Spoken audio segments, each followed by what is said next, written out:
Un,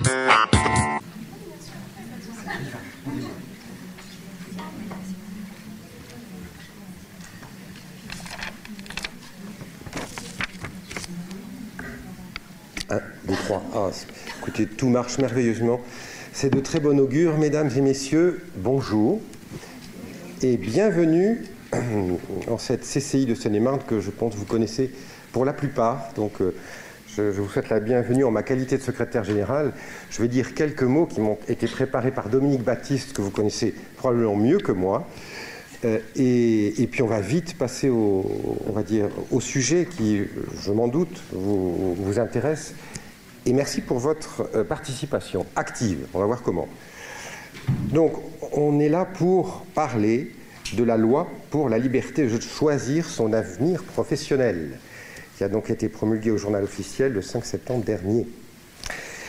Ainsi que vous le savez, l'objectif de cette loi est de réformer le dispositif de formation dans son ensemble pour répondre et s'adapter aux transformations sociétales, numériques, automatisation, intelligence artificielle, internationalisation, transition écologique. Transformations qui ont un impact important sur les organisations des entreprises, les métiers et les compétences de leurs collaborateurs. L'une des orientations stratégiques de la CCI Seine-et-Marne est de former et orienter.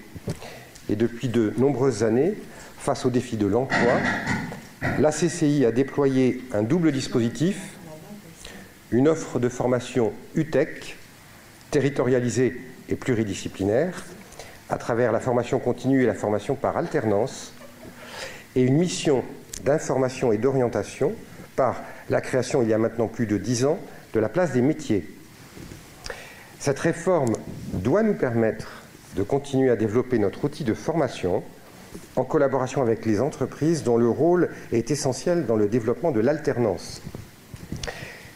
Nous avons donc demandé à Madame Nathalie Cara-Massini, ici présente, responsable juridique de la DFCTA CCI de région Paris-Île-de-France, de bien vouloir animer cette réunion et je la remercie d'ores et déjà de sa contribution. Et on va aborder les 3 points suivants. Les contributions pour le financement de l'apprentissage et de la formation professionnelle, l'apprentissage, simplification et nouveaux enjeux, et enfin la formation professionnelle, les nouveaux dispositifs et les opportunités. Il est prévu, donc, dans le courant, mais elle va le dire, ou après l'exposé, un temps de questions-réponses, et notre souhait est bien qu'on puisse répondre le plus précisément à vos interrogations. Je cède donc la parole à Nathalie et vous souhaite une excellente réunion. On va essayer d'arranger le son parce qu'en fait tout passe de l'autre côté, ça passe pas là, donc ma collègue est partie chercher l'informaticien. Voilà, pour recommencer. Je suis désolée, ça marchait tout à l'heure. Est-ce que vous entendez mieux? Bon, on va faire comme ça alors. Bonjour à tous et merci de m'accueillir ce matin pour effectivement vous présenter les apports de la réforme de la formation professionnelle, donc la fameuse loi pour la liberté de choisir son avenir professionnel. Ce que je vous propose de faire, donc, je vous fais une présentation des principales mesures en 3 temps, donc les contributions, comme ça a été dit, les contributions, la partie apprentissage et la partie formation continue. Je vous propose, après chaque partie, de faire un point et puis répondre à vos questions ou éventuellement repréciser mes propos s'ils n'ont pas été suffisamment clairs au départ. Alors, avec ça va. Puis j'ai la voix qui porte. Alors, on va revenir sur les principes de cette loi. Pourquoi on est là réunis ce matin ensemble? Pourquoi on arrive à cette loi? Alors, le candidat Macron, avant qu'il ne devienne président, avait pour ambition à la fois de réformer le marché du travail, de le simplifier, d'assurer une certaine flexibilité, on va dire, du marché du travail. Donc ça, c'est ce qu'on a les ordonnances Macron, qu'on a connues il y a maintenant 1 an. Et dans un deuxième temps, de faire en sorte que le travailleur se sente bien, d'arriver vers de nouvelles protections, et donc du coup de l'aider à être bien dans son marché du travail, bien dans son travail. Donc ça a donné cette fameuse loi qui nous réunit ce matin autour de la notion de flexi-sécurité. La flexi-sécurité est un mot assez à la mode. La flexi, c'est autour de tout ce qui est l'ordonnance Macron et la simplification des relations du travail. Et la sécurité, c'est cette nouvelle sécurité apportée par notamment cette loi qui traite à la fois de la formation professionnelle, qui traite à la fois de l'assurance chômage, avec tout ce qui arrive, toutes les négociations à venir, et également toute la politique d'insertion professionnelle des travailleurs handicapés.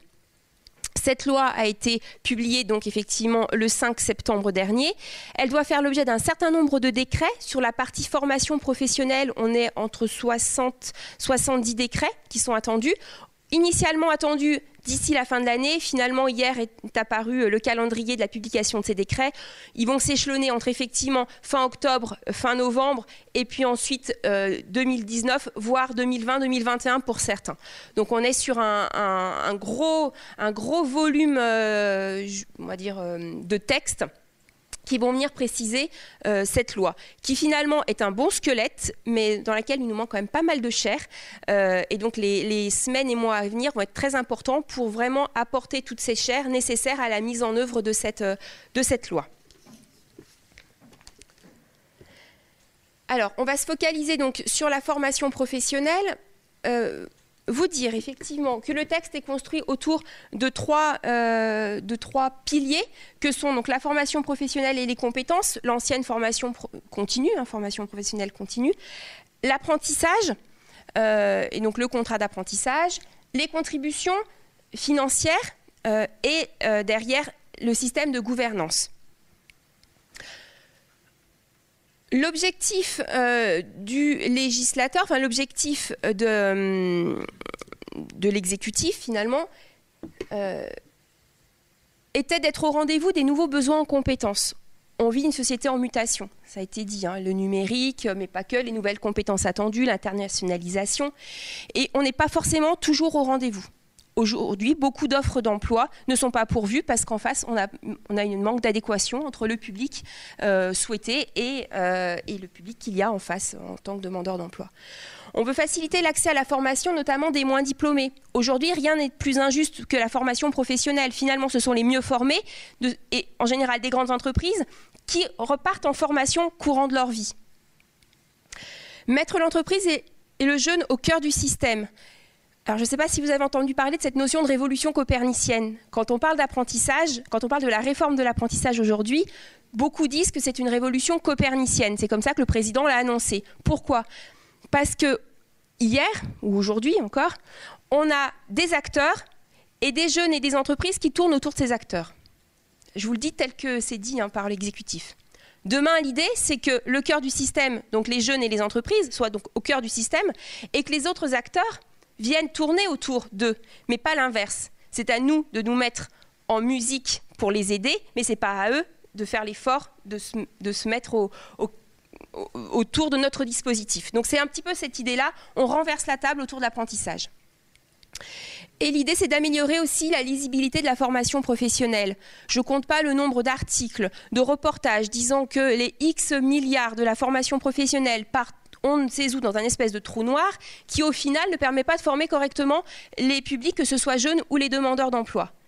Donc c'est autour de cette idée-là que l'exécutif a travaillé tout d'abord en concertation avec les partenaires intéressés, en bilatéral, puis après dans des réunions de concertation plus larges. Il y a eu une négociation avec les partenaires sociaux et au final un texte donc, qui a été publié début septembre. Alors, on passe à la première partie, donc la contribution et la gouvernance, sauf à ce que vous ayez déjà des questions sur ces petits propos introductifs. Non ? Alors on peut avancer. Alors, sur les contributions, on va essayer de travailler de manière calendaire, chronologique. C'est peut-être plus simple pour s'approprier cette réforme. Février 2019, alors j'ai décidé de débuter par les contributions parce que finalement le nerf de la guerre, c'est quand même le financement du dispositif. Un bon dispositif, un dispositif qui est bien financé et financé à hauteur des enjeux. Donc on va partir de ces contributions pour après détailler les dispositifs attendus. Février 2019, c'est la dernière année de collecte de la taxe d'apprentissage et de la formation professionnelle continue telle que vous la connaissez aujourd'hui. On ne change pas les taux, on ne change pas les acteurs, on ne change pas l'assiette, on ne change rien et on ne change pas la date de paiement de ces contributions qui est au 28 février. Donc ça, c'est assez sécurisant finalement à court terme, c'est de se dire que dans un avenir très proche, rien ne change. Par contre, courant 2019, vont arriver les nouvelles contributions. On va les voir en détail après. Courant 2019, contributions assises sur la masse salariale 2019. Ce seront des contributions qui seront partielles puisqu'elles seront uniquement, l'entreprise va uniquement financer, on va dire, la partie formation professionnelle continue. Donc pas de taxe d'apprentissage, pas de CSA. Sur la masse salariale 2019, on ne payera que la partie FPC. Sur la masse salariale 2020, par contre, là, on arrive dans un dispositif complet sur les nouvelles contributions. Donc l'entreprise va devoir s'acquitter de l'entièreté des contributions, que ce soit l'ancienne FPC, l'ancienne taxe, les contributions, la CSA et le CPF-CDD. L'idée de cette réforme, donc ce sont des nouvelles contributions, c'est d'avoir un collecteur unique. Il n'y a plus qu'un seul collecteur. Il n'y a plus d'OPCA, il n'y a plus d'OCTA, on va parler des OPCO, les organismes paritaires, des organismes de compétences, voilà, merci. C'est ça, les opérateurs de compétences, qui sont qui sont aujourd'hui les OPCA, qui vont devoir se marier très rapidement, pour certains divorcer et se remarier avec d'autres, pour créer les opérateurs de compétences. On en reparlera tout à l'heure. De 20, ils vont passer à une bonne dizaine. En 2020, ce seront également ces opérateurs de compétences qui seront à la collecte. Et en 2021, on y reviendra après, ce sera l'URSSAF. D'accord ? 2021, on va y venir après, ne vous inquiétez pas. Troisième nouveauté, c'est qu'il n'y aura plus de décalage de paie, si je peux me permettre plus de décalage entre l'année de travail et l'année de la collecte. Demain, quand on va payer la taxe d'apprentissage ou la FPC en février 2019, c'est sur la masse salariale 2018. À compter de 2019, je payerai mes contributions de l'année de travail 2019. Ce qui revient à dire qu'en 2019, je paye 2 fois. Je paye en février 2019 ma masse salariale 2018 et je vais payer fin d'année 2019 une toute ou partie, on ne sait pas encore, de la masse salariale 2019, amputée de la partie apprentissage. D'accord ? Et en 2020, je vais venir payer mes contributions de ma masse salariale 2020.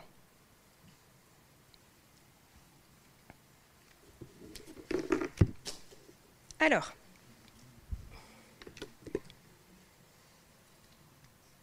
qu'est-ce qu'on entend par nouvelle contribution ? Elles sont au nombre de 3. Il y a la contribution unique, il y aura la CSA et le CPF-CDD. La contribution unique se décompose en 2 contributions. La taxe d'apprentissage, qui revient, et la FPC, l'ancienne contribution professionnalisante, qui est l'ancienne contribution FPC. Les taux restent inchangés, donc l'effort fiscal de l'entreprise sera le même. Sur la partie taxe d'apprentissage, donc sur mon 0,68% de ma masse salariale, ce 0,68 sera redécomposé en 2 sous-parties. Une partie apprentissage et une partie école. La partie apprentissage, c'est dans l'ancien schéma ce qu'on pourrait appeler la FRA et le quota. La partie école, dans l'ancien schéma, c'est ce qu'on pourrait appeler le hors quota ou le barème. D'accord ? La partie apprentissage va représenter 87% de la taxe d'apprentissage. La partie école va représenter 13%. La partie apprentissage, donc, c'est 87%. Ça sera collecté par l'opérateur de compétences dans un premier temps, puis à l'URSSAF dans le système cible. Et ça viendra alimenter un grand pot apprentissage. Fini l'affectation au CFA qui forme vos apprentis. Fini, on ne parlera plus de quota libre. Cette notion d'affectation choisie, demain disparaît. L'entreprise s'acquitte d'un impôt. Point.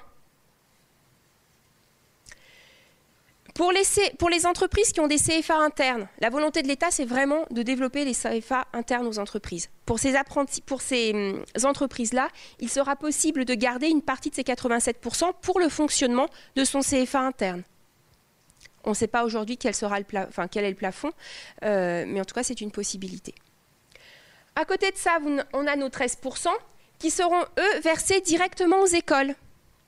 Plus d'intermédiaires. Aujourd'hui, c'est votre CCI via son bordereau qui collecte vos souhaits d'affectation. Demain, vous irez directement porter le chèque ou aux établissements que vous souhaitez valoriser avec ce 13%. La liste des bénéficiaires reste inchangée dans sa globalité. On a noté néanmoins deux nouveautés, des nouveaux destinataires que sont les écoles d'enseignement supérieur de commerce, les EESC, les écoles de production également. Et pour les activités dérogatoires, il n'y aura plus de plafond comme c'est le cas aujourd'hui, à 26% des 23%, ça c'est fini, sauf pour les organismes nationaux. Mais on ne sait pas encore si ce sera 30% de ces 13% pour les organismes nationaux. Donc voilà pour la partie taxe d'apprentissage. À côté de ça, donc j'aurai ma contribution à la formation professionnalisante, avec des taux qui sont les taux actuels. Donc entreprise de moins de 11 salariés, 0,55, entreprise de 11 salariés et plus, je suis à 1%. Ma contribution à la formation professionnalisante va me permettre d'abonder un certain nombre de postes de dépenses. Vous les avez cités sur la gauche. La nouveauté par rapport au système actuel, c'est que les entreprises de moins de 11 salariés financent le CPF, ce qui n'est pas le cas aujourd'hui dans la contribution formation.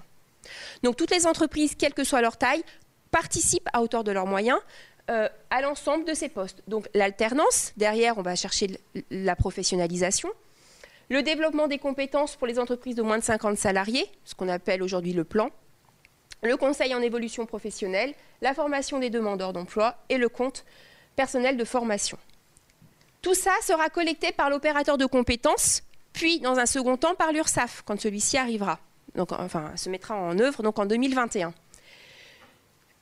La contribution alternance développement des compétences sera ensuite redistribuée. Alors, il y a un acteur intermédiaire qui manque, mais on reverra tout à l'heure, qui s'appelle France Compétences, qui viendra faire une redistribution aux opérateurs de compétences. Donc, les opérateurs de compétences resteront les argentiers, entre guillemets, de l'alternance et du plan de formation pour les entreprises de moins de 50 salariés. Le conseil en évolution professionnelle, lui, permettra de financer les acteurs du CEP locaux. On y reviendra tout à l'heure. Donc, il y aura un financement pour ces acteurs locaux du conseil en évolution professionnelle. La formation des demandeurs d'emploi viendra alimenter le PIC, le financement des demandeurs d'emploi. Le PIC étant le plan d'investissement dans les compétences. Ce sont des outils, des actions qui sont mises en place entre l'État et les régions pour favoriser le développement, la formation des demandeurs d'emploi. Et enfin, le compte personnel de formation, le CPF également, sera lui piloté par la CDC, la Caisse des dépôts et consignations, qui deviendra le grand organisateur, le grand argentier du dispositif du CPF. Alors pour une typologie de CPF qu'on verra après, ça sera également des commissions régionales interprofessionnelles, mais c'est pour une typologie bien particulière.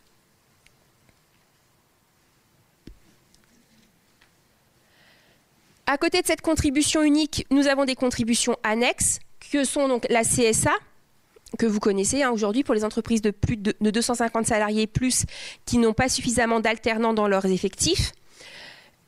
Toujours, le montant de cette contribution est toujours en fonction de l'effort de l'entreprise. À noter néanmoins que dorénavant seront pris en compte dans les 5% les personnes qui sont embauchés à la fin de leur contrat d'apprentissage ou de leur contrat de professionnalisation à l'issue de leur formation.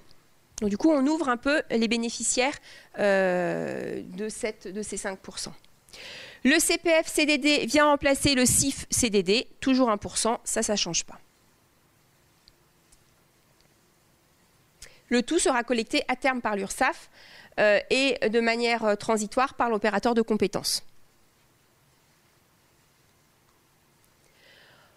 Alors, en 2021, là, donc les 3 premiers blocs sont récapitulatifs de ce qu'on a dit précédemment. 2021, on est au summum de l'organisation, si vous me permettez cette expression.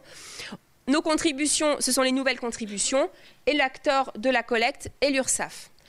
Très vraisemblablement via la DSN, donc avec des remontées a priori qui seront mensuelles. Sur les collectes 2019-2020, aujourd'hui, on n'a aucune visibilité sur comment ce sera fait exactement.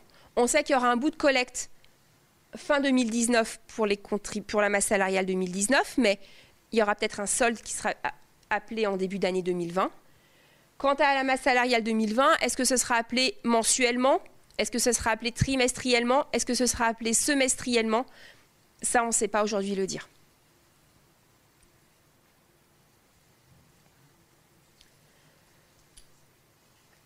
Alors,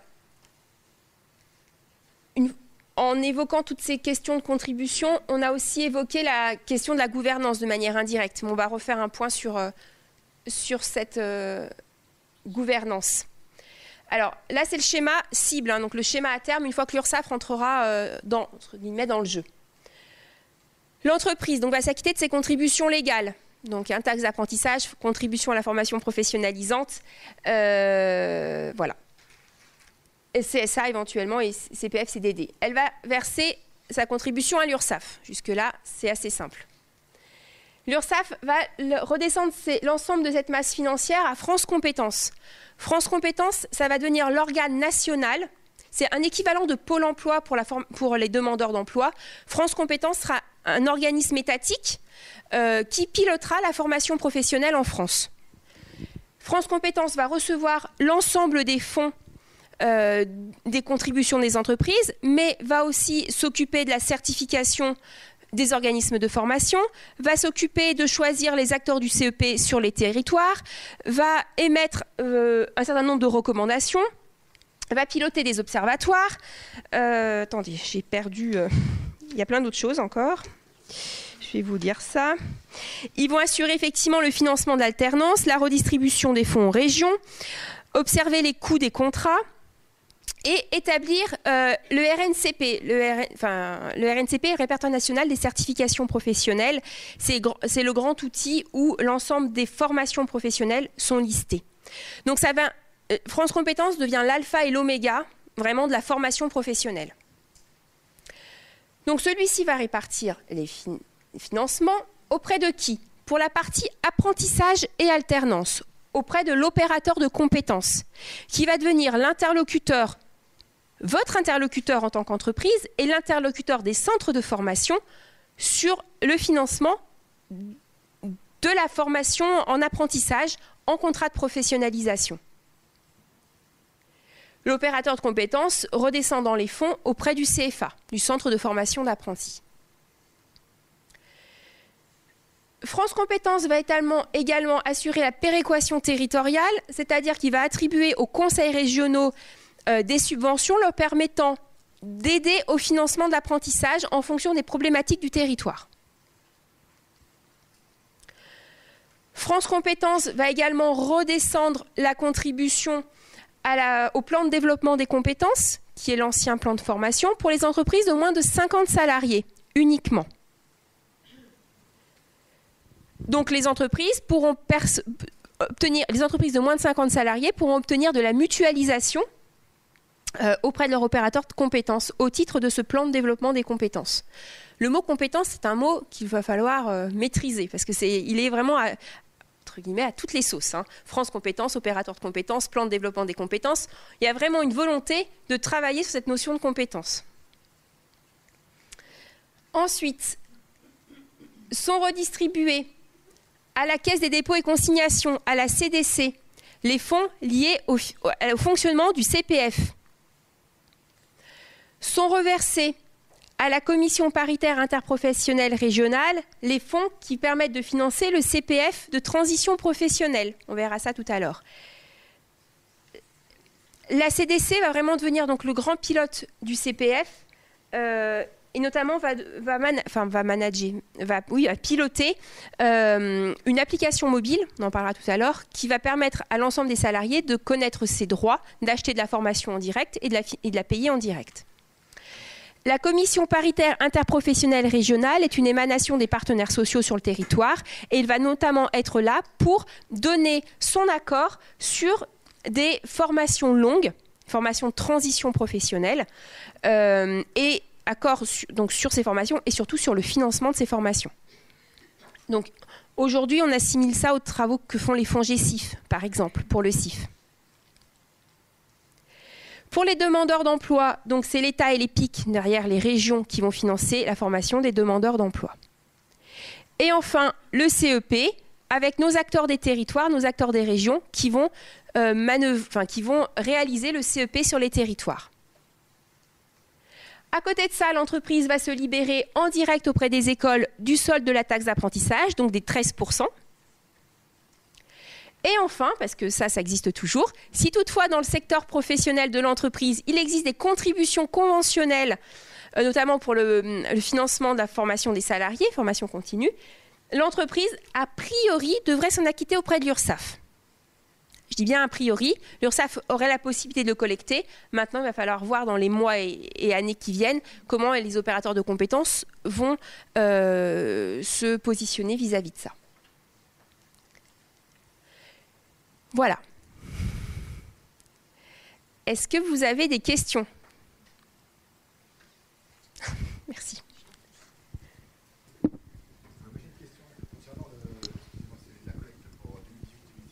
Oui. J'ai une question pour la collecte de 2018-2019, parce que je crois, vous m'entendez? Oui. Vous dites qu'on collecte 2 fois pour 2019. La question, c'est sur quel bilan moi je le fais apparaître? Sur quel bilan il va apparaître, moi, dans ma société? La collecte, vous m'avez dit qu'en 2019, il y a 2 collectes.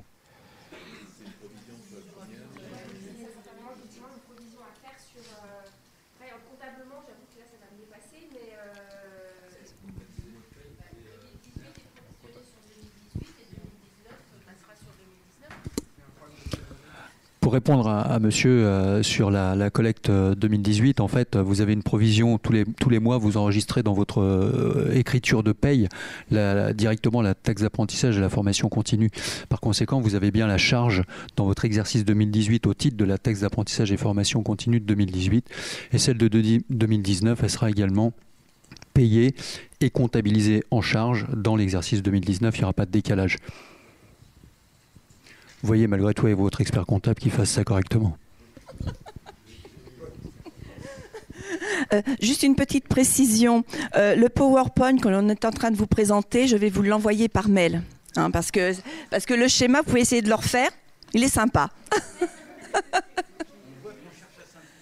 Ah, vous avez remarqué aussi. Après, il y a une vraie simplification pour l'entreprise, par contre. C'est-à-dire que... Non, alors, ça, c'est le moteur. C'est le moteur de la voiture. Là, c'est la carrosserie. La carrosserie est quand même plus simple, entre guillemets. C'est-à-dire qu'il n'y aura plus qu'à une voiture, ça sera vraiment un interlocuteur unique, quelque part, d'entreprise en termes de contribution, et géré par la DSN, ça sera plus transparent que ce qui est fait aujourd'hui. Par contre, effectivement, quand on soulève le capot pour regarder le moteur, là, on cherche la simplicité. Nathalie, une petite question. Concernant les 13%, c'est une obligation de les verser ou ils peuvent ne pas les verser? Parce qu'il y a des entreprises qui n'auront peut-être pas d'école. Alors aujourd'hui, il n'y a pas de solution de substitution. Donc il y a une obligation de verser les 13%, même si les 13% représentent 1,50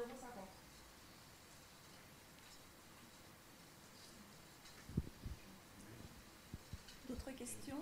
Oui, tenez. Cet organe France Compétences existe ou c'est un établissement qui est appelé à être constitué?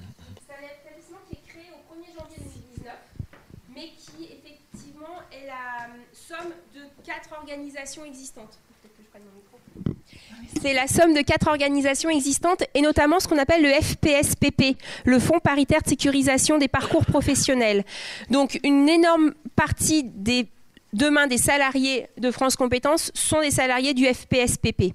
Et pour tout vous dire, ils sont en train de travailler dans une espèce d'organisation un peu pilote, déjà à la constitution de France Compétences. Ils ne vont pas attendre le 1er janvier 2019, ils sont déjà dans une préfiguration.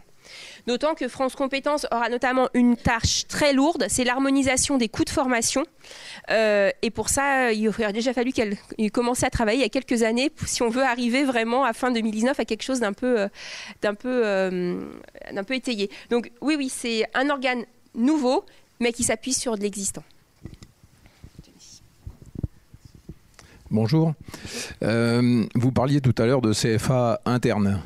Oui. Est-ce que toutes les entreprises peuvent avoir leur propre formation interne ou centre de formation interne? Alors, on va y revenir tout à l'heure plus précisément, mais la réponse est oui. C'est-à-dire que le système de création d'un CFA demain sera beaucoup plus simplifié que le système actuellement en vigueur. Donc, toute entreprise pourra effectivement créer un CFA.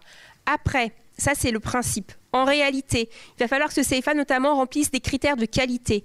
Il y a des modèles économiques. Voilà. Donc, effectivement, il faut quand même que l'entreprise soit d'une taille relativement conséquente pour pouvoir se permettre d'investir. Parce qu'il faut des profs, il faut des locaux, il faut remplir un certain nombre de critères, des référents, on verra ça ensemble tout à l'heure. Donc, il faut quand même...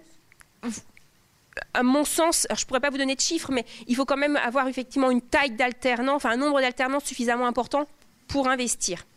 Par contre, si effectivement vous investissez dans un CFA, l'avantage c'est que vous récupérez une partie de vos 87% et qui permettent de faire fonctionner au moins en partie votre organisme de formation. Effectivement, c'est ce que je voulais faire ressortir parce que quand il y a eu les centres, enfin les formations, on s'est aperçu que toutes les grosses structures se lançaient dans la formation et pouvaient récupérer donc cette partie de subvention, alors que nous, petites entreprises, puisque je fais partie... je suis chef d'entreprise d'une petite entreprise, donc on n'a jamais de possibilité de faire nos formations en interne et d'organiser les formations en interne, quoi. Ça sera toujours... Ça risque d'être compliqué, effectivement, il faut un point d'équilibre quand même.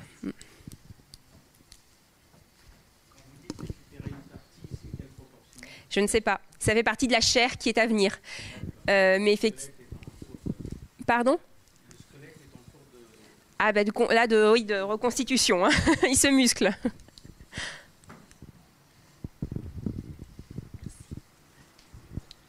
Bonjour. Vous avez parlé tout à l'heure qu'il y a une aide là qui va être reversée aux entreprises de moins de 50 salariés, c'est-à-dire les fonds mutualisés. Donc nous aujourd'hui avec les OPCA, en fait, on bénéficie. On est dans une entreprise qui a plus de 50 salariés, mais on bénéficie de ce genre de financement. Donc là, vous n'avez pas parlé des entreprises, par exemple, de plus de 50 salariés, de moins de 50. Qu'est-ce qui va se passer dans le futur? Légalement, rien. C'est-à-dire qu'on va cotiser, oui, mais on récupérera rien. Vous allez payer et payer. Mais ça, c'est sur la partie légale. Après, il y a cette contribution conventionnelle qui va peut-être permettre d'ouvrir un peu les vannes, donc de remonter peut-être des paliers. Je ne sais pas, c'est de l'expectative. Mais il faudra effectivement voir très rapidement avec votre branche professionnelle, je ne sais pas de quel secteur vous êtes. Dans la métallurgie. Donc avec l'UIMM certainement, oui. et l'OPCA-IM, qui s'appellera plus OPCA-IM, mais voilà, effectivement, qu'est-ce qu'il en sera demain pour vos formations. Mais aujourd'hui, sur le texte tel qu'il est, vous ne pouvez plus aller chercher des remboursements de plans de formation. Ou des financements comme il pouvait y avoir, des fois avec des fonds même européens. Alors ça, par contre, ça c'est autre chose. Là, je parle vraiment du plan de développement et lié à la contribution. Il y aura peut-être encore des appels à projets sur des fonds européens, des choses un peu innovantes, par exemple. Ouais. Mais ça fait partie de la vie de l'organisme. Mais en tout cas, ces contributions, non. Donc là, on parle de CFA interne et la personne avant parlait donc de formation interne. Nous, par exemple, on organise des formations internes avec un programme, et on arrive à se faire rembourser actuellement une partie de ses frais, par exemple le salaire de l'employé qui est formateur, vous voyez, ce genre de choses. Est-ce que ça pourra continuer ou il faudra forcément passer par un CFA interne? Alors, attention, pour être CFA demain, il faudra quand même se déclarer comme CFA. Donc, il y a quand même... et répondre à une charte qualité. D'accord. Mais si on ne veut pas justement faire ça, parce que nous, on est une entreprise, je veux dire, une petite entreprise, on ne va pas monter un CFA, ça ne me paraît pas raisonnable. Mais par contre, on fait des formations internes, mais comme un organisme de formation, avec un programme, enfin quelque chose de sérieux. Mais on va y venir justement, parce que l'action de formation, c'est libéralisé aussi. La définition de l'action de formation, c'est libéralisé. Donc effectivement, on peut imaginer des formations en situation de travail, par exemple, donc demain, vous aurez plus de latitude. Plus de latitude pour définir ce qu'est une action de formation, plus d'innovation possible. Mais ma difficulté va être le remboursement. Ouais, ça, je ne peux pas c'est le le dire. financement en fait. Ça, je ne sais pas. Parce qu'aujourd'hui, mon financement s'arrête aux entreprises de 50, des 50 et plus. Il faudra voir directement avec vos représentants entreprises, branches et financeurs. Mais en tout cas, le véhicule vous permettant de prendre en charge de plus en plus de choses existe là, oui, réellement, puisque l'action de formation s'est libéralisée et qu'on est beaucoup plus sur la digitalisation, on est sur la formation en situation de travail, on parle de coaching, on parle de mentorat. Enfin voilà, on est en train d'évoluer beaucoup sur cette notion de formation, d'action de formation. Okay. Oui. Oui. La même chose qu'aujourd'hui. C'est-à-dire que les organismes pouvant bénéficier des activités dérogatoires, notamment les organismes d'orientation, pourront demain en bénéficier au même titre, si ce n'est que c'est simplifié parce qu'il n'y aura plus de limite. Aujourd'hui, dans votre barème, vous êtes limité à 26% de votre barème. L'entreprise est limitée à 26% du barème. Demain, elle pourra décider d'attribuer ces 13% à des organismes qui ont des activités dérogatoires, notamment des organismes d'orientation. Sauf pour les organismes nationaux qui, eux, seront plafonnés. Mais sur des organismes territoriaux, alors je pense par exemple à la place des métiers ici, on pourrait très bien attribuer les 13% à la place. Non.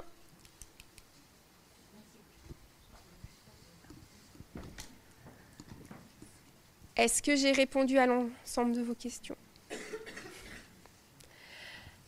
Alors, je vous propose d'avancer. De toute façon, on pourra y revenir, ne vous inquiétez pas. On va aborder la question de l'apprentissage. Alors, j'ai fait le choix de parler que de l'apprentissage et pas d'alternance dans son entièreté. On reviendra sur les dispositifs de contrat de pro, notamment après. Mais tout simplement parce que la grosse révolution, c'est quand même sur l'apprentissage aujourd'hui, aussi bien dans son organisation que dans son financement. Alors, quels sont les changements pour les entreprises ? Tout d'abord, un dispositif d'orientation qui est dopé. Pourquoi je parle d'orientation dopée ? Pour deux choses. Un, on va demander au centre de formation d'apprentis d'être très lisible sur toute sa valeur ajoutée. Les taux d'insertion, les taux de réussite aux examens. Voilà, chaque CFA devra publier ses différents résultats, permettant derrière aux familles et aux jeunes de se positionner aussi clairement. L'idée, c'est vraiment la plus grande transparence, la plus grande lisibilité. À côté de ça, sont créés des dispositifs permettant notamment aux jeunes de très rapidement se rendre compte des métiers. Comment ? Avec notamment une classe de 3e, la prépa métier, qui va permettre à des jeunes volontaires d'entrer dans des classes spécifiques, leur permettant d'aller à la rencontre des métiers beaucoup plus facilement. Mais c'est aussi un dispositif qui est cher, notamment aux chambres de commerce, qu'on appelle le dispositif des mini-stages, qui va permettre à des jeunes, alors étudiants, puisque c'était limité aux lycéens aujourd'hui, mais aux étudiants de pouvoir, dans le cas de reconversion, quand on a tous connu des jeunes gens qui, à l'issue du premier semestre à la fac, finalement sont aperçus que la sociologie, c'était pas trop ça, quoi. Donc, au bout du bout, se reconvertissent, mais pour pas attendre 6 mois, ils pourront faire des stages en entreprise, des stages de courte durée. Donc, vraiment, l'idée, c'est de travailler à ces dispositifs d'orientation. Coexistence du contrat d'apprentissage et du contrat de professionnalisation. Pourquoi ? Quand on a débuté les travaux de cette loi, au début, la première chose qui était dite, c'est que les deux dispositifs allaient fusionner. On n'aurait plus qu'un seul contrat. Finalement, ils ont fait le plus dur, ils ont fusionné les financements, mais ils ne sont pas allés au bout de la fusion des dispositifs. Néanmoins, les deux dispositifs vont se ressembler de plus en plus. Donc à terme, on imagine bien ce que ça va donner, mais en tout cas à court terme, les deux dispositifs continuent à exister. L'accès à l'apprentissage sera simplifié. On va voir ça ensemble, des règles de conclusion du contrat qui seront simplifiées, un dépôt du contrat au lieu d'un process d'enregistrement. Des entreprises avec un grand E responsabilisées. Derrière le terme entreprise, je fais appel aux branches, à vos représentants. Responsabiliser, pourquoi? Parce qu'on va leur demander de travailler beaucoup plus sur l'offre de formation pour qu'elle corresponde vraiment aux besoins des entreprises, aux besoins immédiats des entreprises. Également, les branches vont déterminer les attendus des maîtres d'apprentissage. Aujourd'hui, pour être maître d'apprentissage, il faut répondre à certains critères qui sont les mêmes, quel que soit le niveau, quelle que soit la formation, quel que soit votre secteur d'activité. Demain, en fonction de votre formation, en fonction du secteur d'activité, les critères seront différents. Et enfin, une plus grande lisibilité du financement des contrats. Pourquoi? Parce qu'aujourd'hui, les centres de formation d'apprentis sont financés par la taxe d'apprentissage, une partie via les conseils régionaux, une partie via le quota. Demain, on passe sur un dispositif ressemblant à celui du contrat de pro. On ne sera pas un financement à l'heure, mais on sera un financement au contrat. Donc, chaque contrat d'apprentissage signé donnera lieu à un financement. Donc, on est quand même sur une grosse révolution du système apprentissage tel qu'on le connaît depuis les années 71. Enfin, là, on change vraiment de dispositif. Alors, on va y aller crescendo. Qu'est-ce qui arrive très rapidement? Pour les contrats qui seront conclus à compter du 1er janvier 2019, donc ce n'est pas valable pour les contrats que vous avez éventuellement conclus là, à cette rentrée ou vous conclurez jusqu'au 31 décembre. Pour les contrats qui sont conclus à compter du 1er janvier 2019, qu'est-ce qui se passe? L'âge d'entrée en apprentissage va être porté à 29 ans. Aujourd'hui, vous allez me dire, oui, mais c'est 30 ans. Oui, effectivement, on est dans le cadre d'une expérimentation. En Ile-de-France, c'est jusqu'à 30 ans. La loi, elle, était 25 ans. Était à 25 ans. Donc, ils n'ont pas voulu dire 30 ans, donc on a fait 29. On a coupé un peu la poire en deux. Donc, effectivement, on va pouvoir permettre aux jeunes, et moins jeunes d'ailleurs, de rentrer en apprentissage jusqu'à 30 ans moins un jour, donc 29 ans révolus. Sans pour autant toucher notamment aux grilles de rémunération. La durée minimale des contrats d'apprentissage sera réduite à 6 mois. Aujourd'hui, la durée d'un contrat, c'est de 1 à 3 ans. Demain, ça sera de 6 mois à 3 ans. On adapte sur le contrat de pro. L'idée, c'est de permettre des entrées en formation à tout moment. Vous, entreprise, vous avez un besoin au mois de mars, hop, on imagine pouvoir enclencher un contrat d'apprentissage au mois de mars et pas attendre la rentrée. Alors, ça, c'est en théorie. En pratique, je suis moins certaine que ça fonctionnera parce que derrière les centres de formation, il va falloir qu'ils suivent et ouvrir des sections de formation pour un apprenti, ça me paraît pas viable économiquement. Enfin bon, c'est mon point de vue qui n'engage que moi. D'autant que certaines entreprises elles-mêmes nous disent que finalement ces entrées décalées à tout moment de l'année, c'est finalement pas une si bonne chose que ça. Quand on gère des gros contingents, c'est compliqué à gérer. Donc je ne sais pas si ça va rencontrer vraiment un réel public. La réduction de durée de contrat sera facilitée.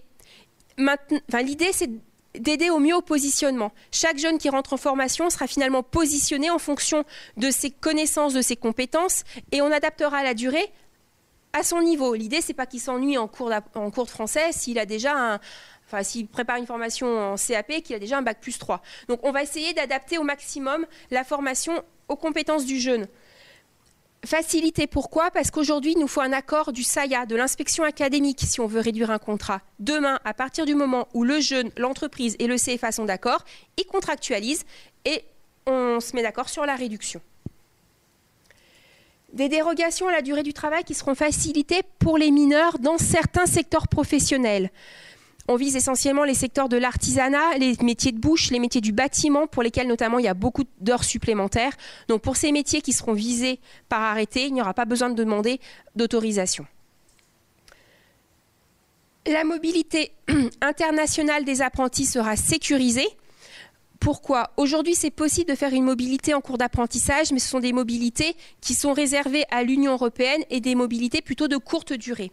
L'idée demain, c'est de faciliter les mobilités de longue durée et en dehors de l'Union européenne. Donc on va plus loin. Et pour ça, ils mettent en place un arsenal juridique qui va bien, avec des conventions qui vont bien, pour sécuriser l'ensemble des parties, que ce soit l'entreprise, le jeune, l'organisme de formation en France, à l'étranger et l'entreprise d'accueil à l'étranger. Et enfin, les modalités de rupture du contrat seront redéfinies. Je vais y revenir tout de suite après. À côté de ça, donc, les conditions de compétences professionnelles du maître d'apprentissage seront déterminées par les branches. Je vous l'ai expliqué tout à l'heure. Et enfin, à titre d'expérimentation jusqu'au 31 décembre 2021, la visite d'information et de prévention, lire visite d'embauche, pourra être faite chez le médecin de ville et non plus pas chez le médecin du travail. Pourquoi? Parce qu'aujourd'hui, il y a un engorgement des médecins du travail et que parfois les apprentis passent leur visite médicale bien après la fin de la période de rupture facilitée du contrat. Donc là, l'idée, c'était de permettre à ces jeunes d'avoir leur visite plus rapidement. Alors, ça a du pour, ça a du contre. Je ne vais pas rentrer dans le débat du médecin de ville contre le médecin du travail. En tout cas, c'est une expérimentation. On verra ce que ça va donner. Sur les nouvelles modalités de rupture, je vais faire un point un peu plus précis parce que du coup, ça c'est quand même assez modifié. Alors, ce qu'il faut retenir, c'est qu'on garde la possibilité de rompre le contrat d'apprentissage de manière unilatérale de chaque partie dans les 45 premiers jours effectifs de travail en entreprise. Ça ne bouge pas. On garde également la possibilité de rompre le contrat d'un commun accord passer ces 45 premiers jours. Par contre, on supprime toutes les modalités de rupture devant le Conseil de prud'homme. Aujourd'hui, quand on n'a pas une rupture d'un commun accord, il faut prouver d'une faute grave du jeune ou d'un manquement répété à ses obligations et aller devant le Conseil de prud'homme pour obtenir une rupture propre de son contrat. Demain, l'employeur aura la possibilité de rompre le contrat à son initiative, un peu comme le CDD, pour faute lourde, pour faute grave, pour inaptitude médicale ou dans les entreprises unipersonnelles en cas de décès de l'employeur ou du maître d'apprentissage. Alors là, ça va prendre la forme d'un licenciement, donc entretien, courrier, etc., etc. Possibilité de rupture à l'initiative du jeune également. Donc l'entreprise a la possibilité, le jeune a également la possibilité. Par contre, il aura un préavis à respecter, dont on ne connaît pas aujourd'hui la durée, premièrement. Et deuxièmement, il devra faire appel au médiateur consulaire avant. C'est-à-dire que celui-ci va certainement essayer de remettre du liant, si c'est possible, voir si on peut éviter la rupture. Si de fait, ce n'est pas possible, on ira à la rupture. Mais l'idée, c'est que le médiateur puisse quand même être une sorte de tampon entre lui et l'entreprise, entre le jeune et l'entreprise. En cas de liquidation, donc notification de la rupture par le liquidateur, bon ça, il n'y a rien de nouveau, c'était déjà le cas, avec une indemnité qui est égale à la somme des salaires que le jeune aurait dû percevoir jusqu'à la fin du contrat. Rien de nouveau non plus. Autre possibilité, la rupture à l'initiative de l'employeur en cas d'exclusion définitive de l'apprenti du CFA. Ça, par contre, c'est nouveau. Ça se pratiquait, mais c'était pas légal. Donc là, ils ont légalisé l'affaire, c'est-à-dire qu'un CFA peut exclure un jeune de sa structure et une entreprise, au motif de l'exclusion du jeune du CFA, peut rompre le contrat s'il ne trouve pas un nouveau centre de formation ou s'il ne veut pas le conserver sous un autre statut au sein de sa structure.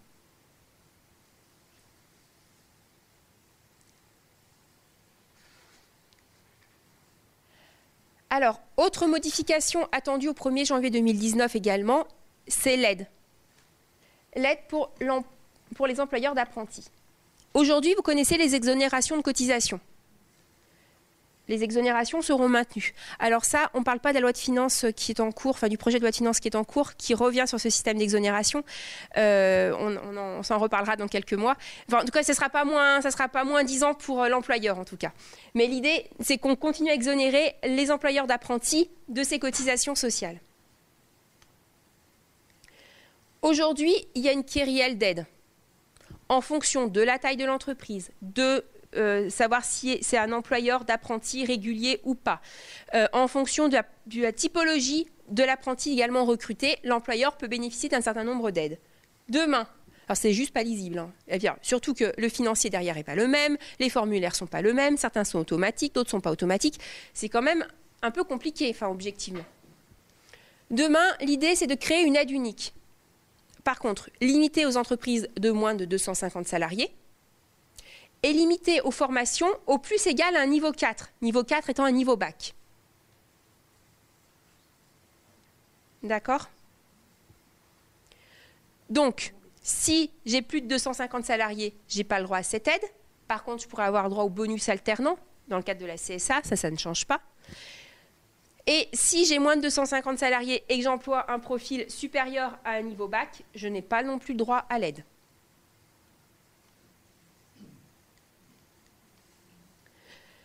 Alors, c'est valable donc, pour les contrats à compter du 1er janvier 2019. Ce qu'il faut voir, c'est que la prime régionale, donc les 1 000 € qui sont versés annuellement par votre conseil régional, sera maintenue, elle, jusqu'à la fin du contrat. Mais le crédit d'impôt, par exemple, s'arrête au 31 décembre 2018.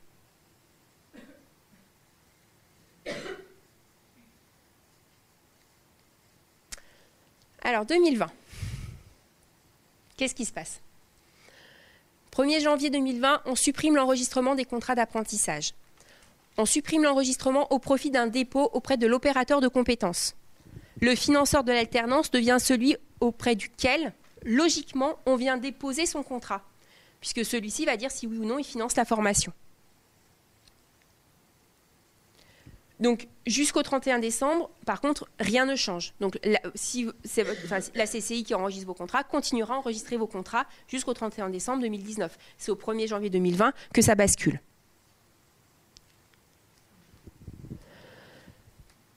Autre grande nouveauté, c'est le financement des CFA au contrat. Ça veut dire quoi ? Ça veut dire qu'à chaque fois qu'on a un jeune, une entreprise, qu'elle signe un contrat, ça va déclencher un financement. Ce seront les opérateurs de compétences qui seront les financeurs de cette action de formation. Donc c'est eux qui vont faire le chèque, entre guillemets, au CFA, finançant la formation de l'apprenti. Le niveau de prise en charge des formations sera déterminé par les branches. Donc les branches professionnelles, aidées de leurs opérateurs de compétences, vont déterminer formation par formation quel est le niveau de prise en charge. Combien coûte finalement une formation ? Il y aura des modulations possibles, mais quand même relativement restrictives. Tout ça est attendu pour juin 2019,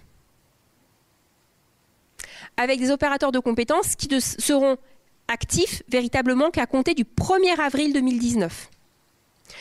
Donc, ça va être un travail colossal que les opérateurs de compétences vont devoir mener en lien avec leur branche professionnelle et en lien avec France Compétences pour déterminer au 1er janvier 2019 les coûts. C'est important qu'ils respectent cette date de juin 2019. C'est important de respecter cette date de juin 2019 parce que du coup, il va falloir à la fois pour vous, entreprise, savoir quel sera le niveau de prise en charge de la formation que vous souhaitez, premièrement, et deux, au CFA, de savoir à peu près et monter un budget au regard des retours qu'ils auront. Donc il y a un énorme enjeu sur juin 2019 pour la détermination des coûts de formation. Qui sera un vrai forfait. Quel que soit le coût réel, tout à fait.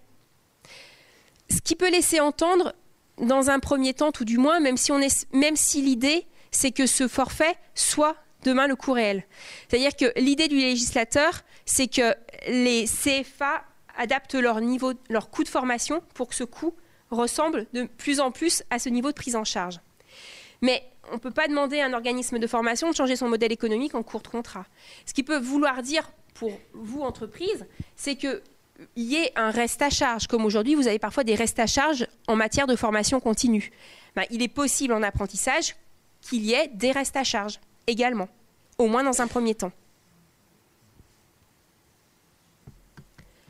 Alors, à côté de ça, les conseils régionaux auront la possibilité d'abonder ce coût de formation, notamment pour favoriser des formations qui sont importantes sur le territoire ou pour aider des CFA qui sont sur des territoires un peu, on va dire, pas reclus, mais où forcément il n'y a pas autant de jeunes qui le souhaiteraient, où il n'y a pas autant d'entreprises qui le souhaiteraient, et pourtant la formation est importante. Voilà.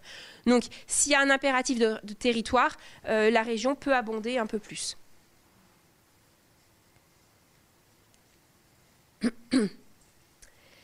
Et donc en 2021, là, on libère l'offre de formation. On libéralise les CFA. On libéralise l'offre de formation. On est sur un marché, on va être sur un marché ultra concurrentiel, contrairement au marché que l'on connaît aujourd'hui. Pourquoi ? Alors, on va supprimer les règles spécifiques qui sont liées à la création et au fonctionnement des CFA. Ça, c'est valable dès le 1er janvier 2019 pour les organismes qui souhaiteraient se constituer au 1er janvier 2019. D'accord ? Mais pour leurs organismes déjà existants, ils ont jusqu'au 31 décembre 2021 pour se mettre au diapason, on va dire, des nouvelles règles en termes de CFA. Ces nouvelles règles, c'est un alignement des règles du CFA sur l'organisme de formation. On en parlait tout à l'heure. Donc, demain, vous pourrez avoir une structure unique qui porte à la fois de la formation continue et de l'apprentissage. Il n'y aura plus d'exception en termes d'apprentissage pour lesquels il faut, pour être CFA, aujourd'hui avoir un conventionnement régional, par exemple. Demain, ce sera terminé. Demain, le CFA devra établir un règlement intérieur, comme un organisme de formation continue. Mais c'est déjà le cas pour un CFA aujourd'hui, mais encore plus, ça sera encore plus vrai demain. Donc, formation continue, règlement intérieur. On va garder quand même quelques spécificités au CFA, mais globalement, on voit que les deux dispositifs, formation en apprentissage et formation continue, au moins pour les organismes de formation, tendent à se rejoindre. On encourage à la création de CFA d'entreprise, on en a parlé tout à l'heure, notamment grâce au financement, enfin au rétrofinancement avec les 87%. La carte régionale des formations qui aujourd'hui est négociée entre entre le CFA et le conseil régional pour avoir une offre de formation concertée sur le territoire et à peu près cohérente, explose demain. C'est-à-dire qu'il n'y a plus de carte des formations demain pilotée par le conseil régional. Et enfin, les branches seront plus investies dans la création des diplômes et des titres professionnels. Pourquoi ?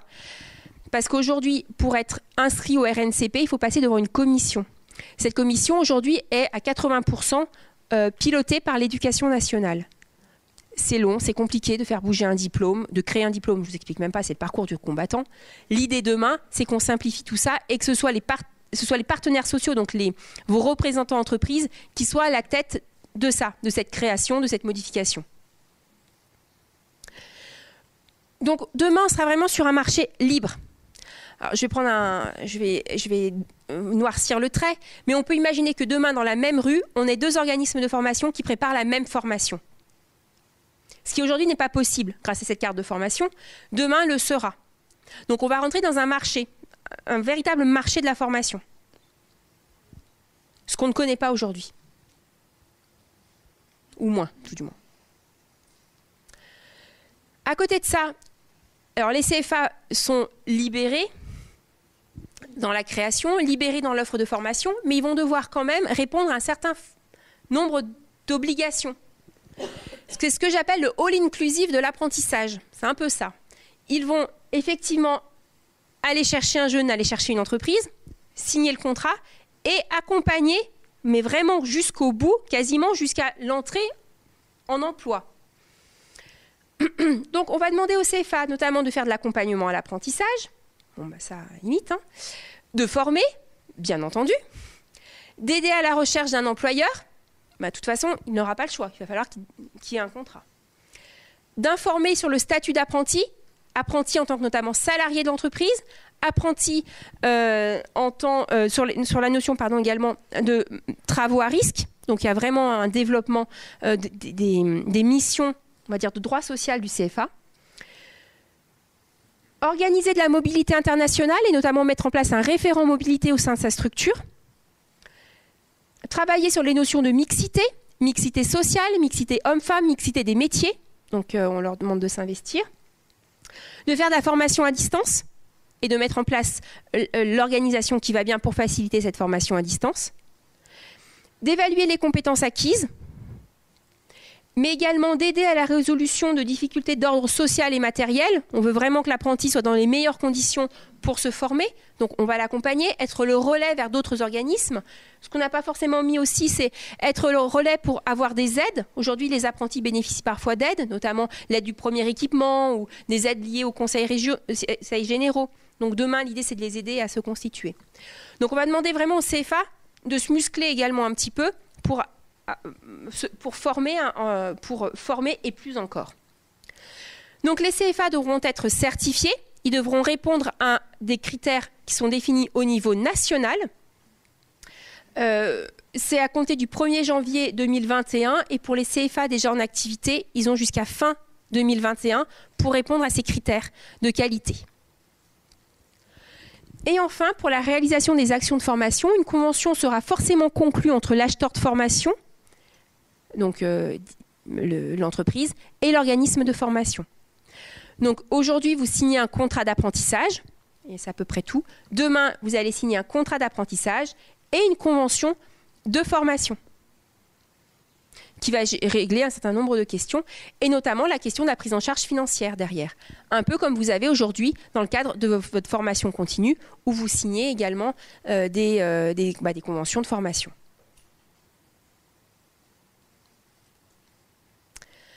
Voilà pour l'apprentissage. Je ne sais pas si vous avez des questions. Oui. Non. C'est toujours la chaire à venir. Et c'est France Compétences derrière. Donc il faut attendre que France Compétences arrive. Oui. Mais c'est des conventions formation avec une touche de financement en général. Voilà. Donc demain, ce sera plus certain, ce sera tous. Alors tous, il n'y aura pas forcément du financement associé. Hein. C'est au moins un financement, un reste à charge associé. Mais il y aura au moins cette notion de prise en charge.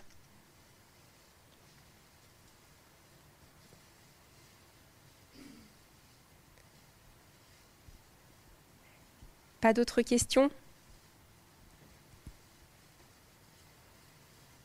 Donc c'est un vrai tsunami pour l'apprentissage, et notamment pour les organismes de formation demain, qui vont devoir effectivement rechercher un peu leur modèle économique, voilà.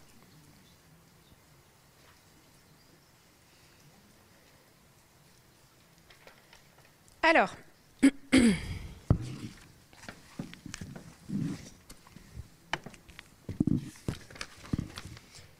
sur la formation professionnelle et les compétences. Donc c'est l'ancienne FPC, quoi. Mais on ne parle plus de FPC véritablement, on ne parle plus de formation professionnelle continue, on parle maintenant plutôt de formation professionnelle et de compétences. Alors tout ce qu'on va voir après a une date d'effet à compter du 1er janvier 2019. Dans la très grande majorité, on verra qu'il peut y avoir des spécificités, mais globalement c'est une date d'effet au 1er janvier 2019. Là, sur la partie FPC, il y a beaucoup moins de modifications en profondeur. Au contraire, l'idée a été vraiment de simplifier les dispositifs et de rationaliser les dispositifs.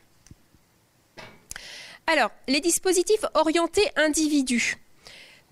Pourquoi ? Demain, quand un salarié va vouloir se former de sa propre initiative, ce sera le CPF, et uniquement le CPF. On ne parle plus de CIF, par exemple, le CIF disparaît. On parle d'un CPF de transition professionnelle, mais c'est le CPF. Il n'y a plus d'intermédiaire. Demain, quand un salarié voudra utiliser son CPF, il va ouvrir son application smartphone, qui va bien.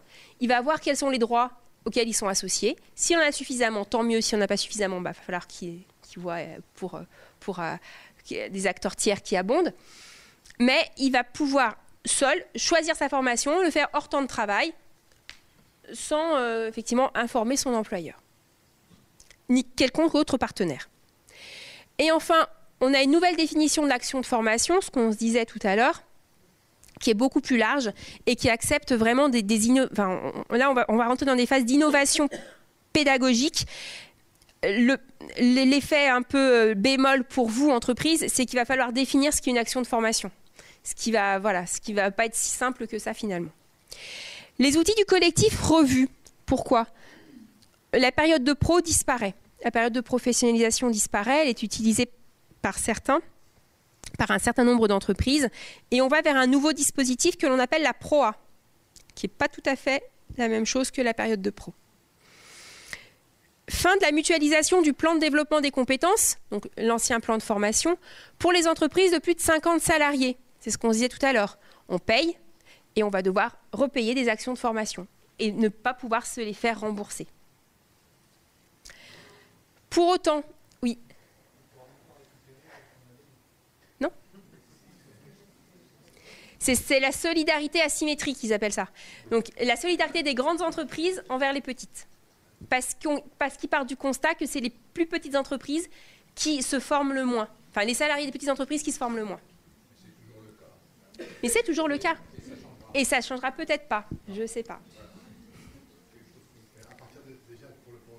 Oui, pour les 300.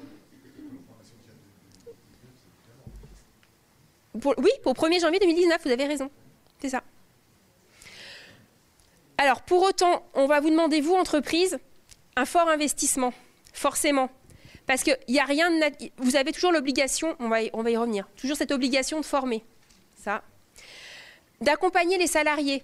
Enfin, une application smartphone, c'est super bien, mais encore faut-il savoir se servir de son téléphone. Et ça, pas tout le monde est au même niveau. Et puis, il va falloir informer. Cofinancer aussi, très certainement. On verra après, mais le CPF, ce n'est rien que 500 € par an. Alors, c'est déjà beaucoup, vous allez me dire, certes. Mais quand on veut faire des formations un peu costaudes, 500 € par an, il va falloir attendre avant de... Et on est plafonné à un moment donné. Et puis, l'envie de formation, ça ne se décrète pas. Ça, je pense que c'est important parce qu'on a beau mettre de l'or de partout, du vernis partout, il faut avoir envie de pousser la porte de l'offre de formation, du centre de formation. Et ça s'accompagne. Et sur les petites structures, notamment... Voilà, sur des salariés qui n'ont pas l'habitude d'être formés ou qui ont quitté l'école tôt, ce n'est pas forcément évident de retourner en salle de classe. Alors, plus en détail maintenant, une fois qu'on a dit tout ça. Alors, quel est le paysage demain de la formation professionnelle? Vos obligations sociales et juridiques en termes de formation professionnelle demeurent, sont maintenues et sont même réaffirmées. 1. On adapte le salarié à son poste de travail. Aujourd'hui, il faut que mon salarié soit armé pour pouvoir occuper sereinement son poste de travail. On maintient leur capacité à occuper un emploi. Je m'assure qu'il soit employable ailleurs, quelle que soit la situation de mon entreprise. Il faut que mon salarié reste employable. Donc ça, cette obligation est maintenue. Demain, la formation des salariés sera centrée autour de 4 dispositifs. À l'initiative de l'employeur, c'est le plan de formation qui devient le plan de développement des compétences. À l'initiative du salarié, c'est le CPF. On verra que ce n'est pas un CPF, en fait, c'est 3 CPF derrière. Et derrière l'alternance, qu'est-ce qu'il y a? Il y a les contrats de professionnalisation qui sont maintenus. Et on a le dispositif de promotion et de reconversion par l'alternance qu'on appelle PROA. Qui est pour certaines typologies de salariés. Donc là, ça paraît simple. Non? Rassurez-moi. Ça a l'air. Non. Alors, tout d'abord, la nouvelle définition de l'action de formation. Aujourd'hui, quand on parle d'une action... Aujourd'hui, dans le Code du travail, il n'y a pas de définition de l'action de formation.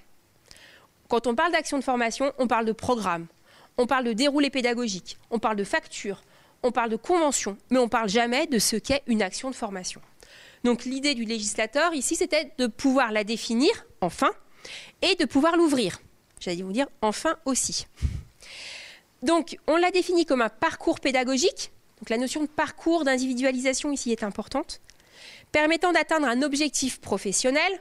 On est toujours quand même dans l'entreprise, on ne va pas oublier l'objectif professionnel, l'entrée en emploi ou le maintien dans l'emploi. Réalisé en tout ou partie à distance. Aujourd'hui, demain, la formation à distance va devenir de plus en plus prégnante. Et en situation de travail, ce qui là est une réelle avancée. Aujourd'hui, la formation en situation de travail, la formation en entreprise sur son poste de travail est très rarement acceptée et aussi très rarement financée par son OPCA. Il y a eu tout un travail mené par l'AFEST, l'association de la formation en situation de travail, notamment, pour mettre en place des dispositifs aidant l'entreprise à s'engager dans cette voie de formation, qui est novatrice. Donc, ça va vraiment devenir un chantier important et un chantier sur lequel les opérateurs de compétences dans les petites structures sont très attendus. Donc, les entreprises de moins de 50 salariés, à un moment donné, vont être rencontrés par leur opérateur de compétences pour développer ce type de formation. Donc c'est en rupture totale avec la notion de l'action de formation traditionnelle que aujourd'hui, où il n'y a pas vraiment de définition, et donc des fortes innovations attendues.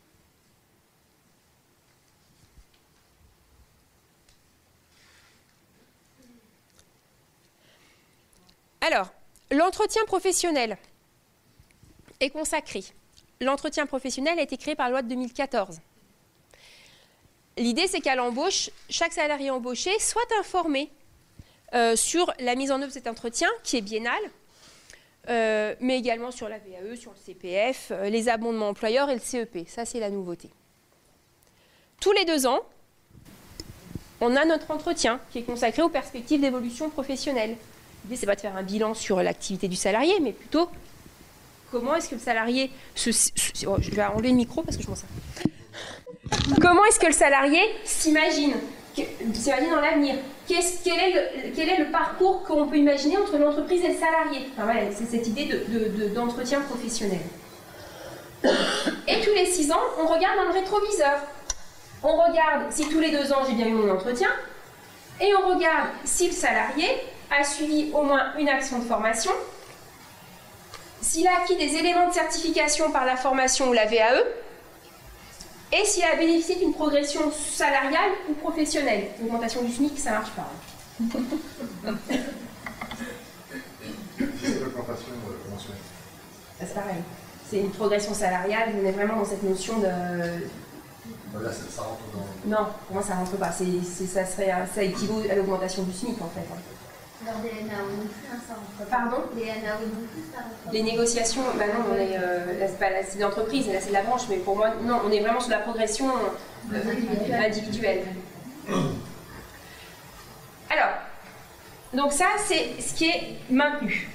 Ça n'a pas changé.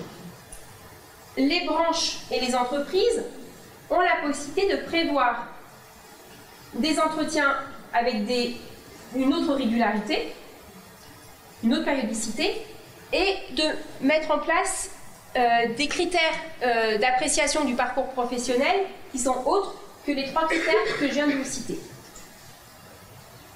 Jusque-là, pas très changeant par rapport à ce qu'on connaît.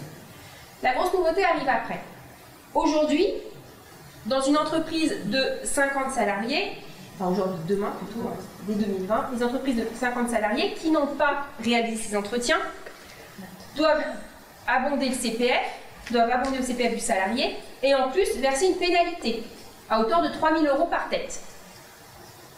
Demain, si 2 des 3 critères n'ont pas été respectés, demain, j'ai toujours mon abondement CPF, dont je ne connais pas le niveau aujourd'hui, et j'ai toujours une pénalité si je n'ai pas fait mes entretiens réguliers et si mon salarié n'a pas suivi une action de formation non obligatoire. 2 éléments importants. 1, on change les règles du jeu en cours de jeu. Parce que le dispositif entretien professionnel est né en 2014.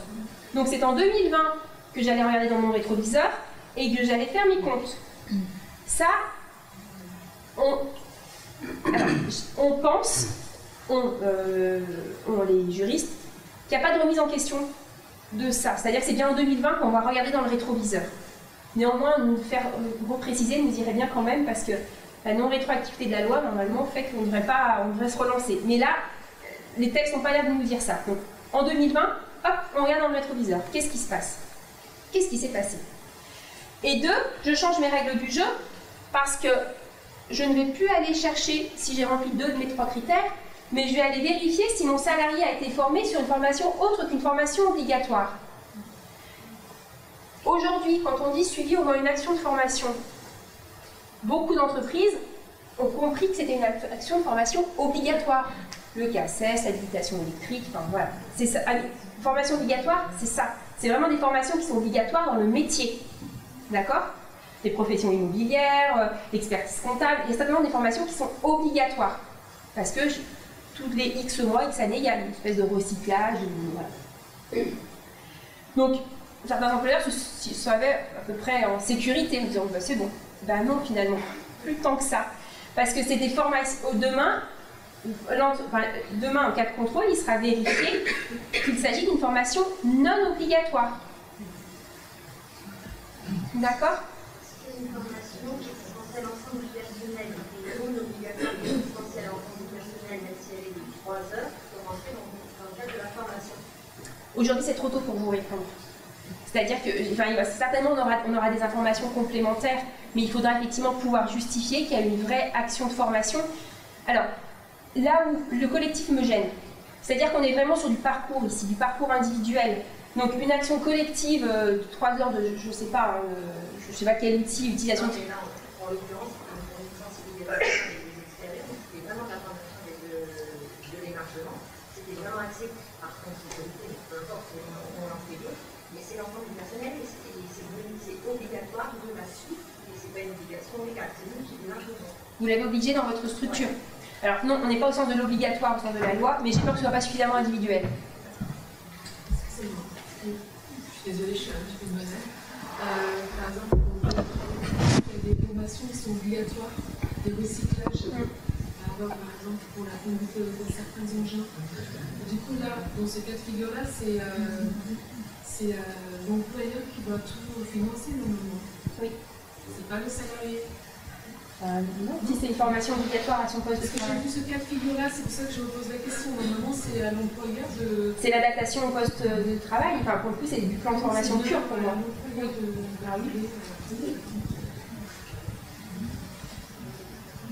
Donc, sur l'entretien professionnel, il y a vraiment un vrai sujet et de vigilance. Je vous amène vraiment une grande vigilance, notamment pour les entreprises de 50 et plus. Voir dans les mois qui viennent comment est-ce que c'est en train de se dessiner pour effectivement, vous assurer qu'en 2020, c'est bien là où on va rentrer dans le rétroviseur, et 2, la typologie des actions de formation définies comme non obligatoires. Parce que là, les experts ne sont pas toujours tous d'accord, c'est trop beau. Donc du coup, faut vraiment, je vous invite vraiment à attendre et à une certaine prudence sur cette notion d'entretien obligatoire. D'autant que la pénalité est quand même importante. On n'est pas forcément à 3000, mais il n'empêche qu'on n'en sera pas loin. 3000 par tête aujourd'hui, quand on ne respecte pas, on abonde le CPF et c'est 3000 € par tête de pénalité. Demain, on abondera le CPF, on aura une pénalité qui sera au plus égale à 3000. Mais ce ne sera pas bien à 3000, je pense. Oui. Si le salarié ne souhaite pas se former. Alors, vous, il faudra que vous puissiez démontrer que vous avez fait le nécessaire pour monter ces entretiens individuels, mais l'obligation de formation, c'est une obligation légale. Enfin, il doit venir en formation. Non, c'est formation non obligatoire. Non obligatoire au sens des formations obligatoires au recyclage, au métier. C'est ça, des formations réglementaires au sens français, au sens européen, enfin, c'est au sens large. Mais la formation reste une obligation. Enfin... Ça veut dire qu'on sanctionne le salarié s'il ne veut pas faire une formation. Avec les formations que vous donnez, En tout cas, vous essayez de prouver que vous avez fait la démarche qu'il fallait pour le former. N'oubliez pas que derrière se cachent les licenciements et les contentieux liés à des licenciements qui sont qualifiés d'injustifiés où l'employeur ne nous a pas suffisamment préparés à l'ailleurs. Donc il faut vraiment, vous, en tant qu'entreprise, faire le nécessaire, démontrer que vous avez mis en place l'arsenal nécessaire. Après, il ne l'a pas pris, mais... Et ça, c'est tout au long de la carrière. Ah oui, ça c'est tout au long de la carrière. Y compris pour les personnes qui sont proches des parents en retraite, qui m'ont dit adaptation, ça. Quoi. Non, mais adaptabilité au poste, au moins l'adaptabilité au poste du travail. Puis après, on va préparer à la retraite. Ça existe. Alors, le plan de développement des compétences, qui n'est autre que l'ex-plan de formation. Mais vous voyez qu'on change de sémantique. Le plan de formation, c'est un côté très boum, statique. Tableau Excel, et hop, je mets dans mes catégories. Le plan de développement des compétences a un côté plus proactif, où effectivement, j'accompagne le salarié à la réussite de mon entreprise. On supprime les catégories. Plus d'adaptation d'un côté et de développement d'un autre, ce qui finalement était assez compliqué de catégoriser un peu les actions. Donc là, on en parle. Par contre, on va organiser les formations en fonction du caractère obligatoire ou non de ces formations. On y retourne à cette notion de formation obligatoire. Formation obligatoire au sens de la loi, les mêmes formations dont on parlait tout à l'heure, donc au sens de la loi, d'un règlement national ou européen lié au métier. Dans ces cas-là, je suis dans la formation pendant le temps de travail et je maintiens la rémunération. Quand je suis dans des formations autres, je peux réaliser la formation pendant le temps de travail en maintenant la rémunération. Par contre, je peux proposer des formations en dehors du temps de travail, en tout ou partie, si un accord collectif d'entreprise ou de branche pour des actions déterminées me le permet, mais dans la limite d'un certain plafond, ou à défaut, avec l'accord du salarié, dans la limite également de certains plafonds. Dans tous les cas, de toute façon, l'accord sera formalisé par un écrit. Disparaît la notion d'allocation de formation, par exemple. Aujourd'hui, dans le cadre du plan de formation, quand on fait une formation hors temps de travail, les salariés peuvent bénéficier d'une allocation de formation. Cette notion disparaît. Je ne sais pas si elle va revenir dans le cadre des décrets, en tout cas dans la loi, elle n'apparaît plus en tant que telle. Et enfin, on en a déjà bien parlé, la solidarité financière accrue des grandes entreprises envers les plus petites. Donc tout le monde finance au plan de développement, mais seules les entreprises de moins de 50 pourront bénéficier de la mutualisation. On peut rappeler les taux. Donc là, l'entreprise de plus de 50 salariés finance à hauteur de... Alors, aujourd'hui, on ne connaît pas finement, c'est 1%. 1% de sa masse salariale, mais ça permet de financer le plan, l'alternance, le CPF, etc. Mais le plan, on ne sait pas exactement, on ne sait pas le taux. La cote, non, c'est pas la cote-part. Par contre, elle a l'obligation de déployer son plan de développement de compétences. Oui. Là aussi, à hauteur d'un non. budget minimum. Non, à hauteur de son obligation. C'est-à-dire de son obligation légale d'avoir d'adaptation ou de maintien des salariés à leur capacité, à leur employabilité. Ouais. Et en même temps de se servir de la formation comme un outil de développement des compétences. Oui. Donc ça ne sera pas chiffré. Non, en fait, la notion fiscale a disparu.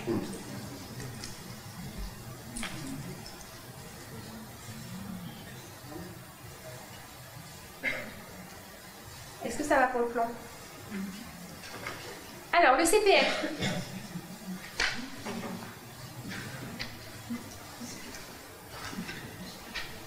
Alors, aujourd'hui, vous connaissez un CPF en heures.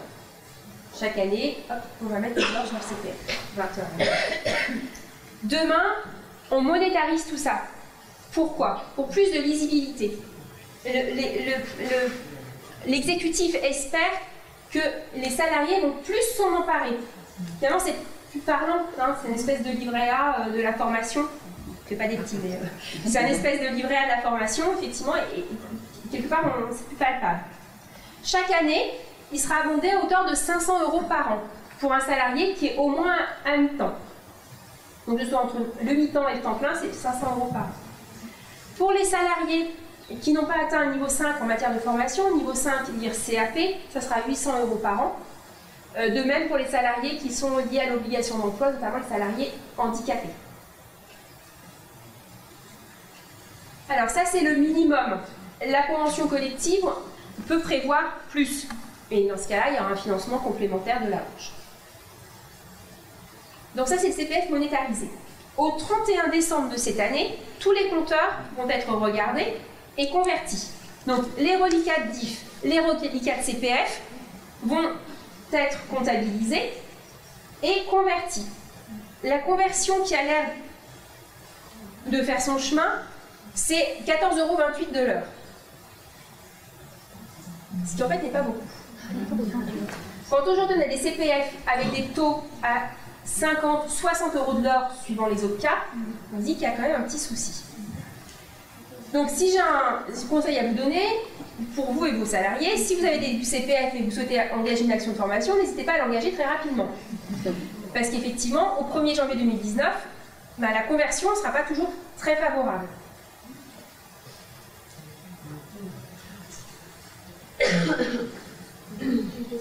Oui. Les AVD qui étaient censées être supprimées, eh ben non. Ça, ben oui, elles vont... on les transforme en ben oui. Et exactement. Pas, non, bah non. Mais j'étais comme vous, hein. Et en fait non. Finalement, ils les maintiennent, ce qui n'est pas plus mal. Alors, autre nouveauté vis-à-vis de ce CPF, c'est qu'on supprime les listes des actions de formation éligibles. Aujourd'hui, et hier, aujourd'hui et demain, on a une liste des actions qui sont éligibles au CPF.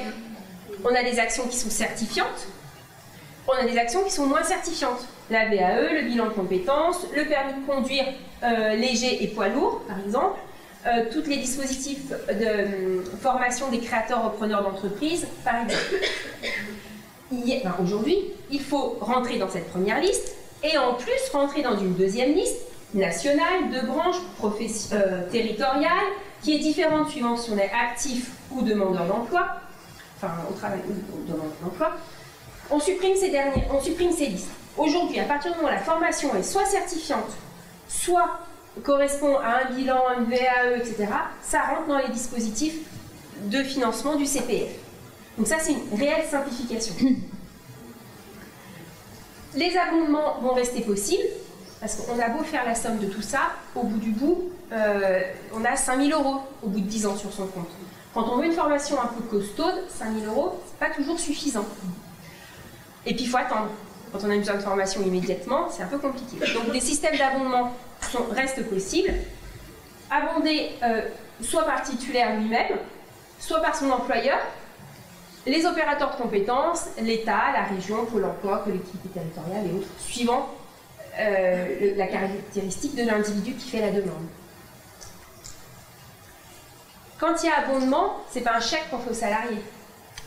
On envoie cette somme à la CDC, à la Caisse des dépôts et consignations, qui crédite les comptes du salarié. Les formations peuvent être suivies en tout ou partie pendant le temps de travail, avec la nécessité d'obtenir l'accord de l'employeur, forcément. Si je fais mon CPF les soirs, les samedis, dimanches, bon, bah, je fais mon CPF, personne ne sait, et voilà.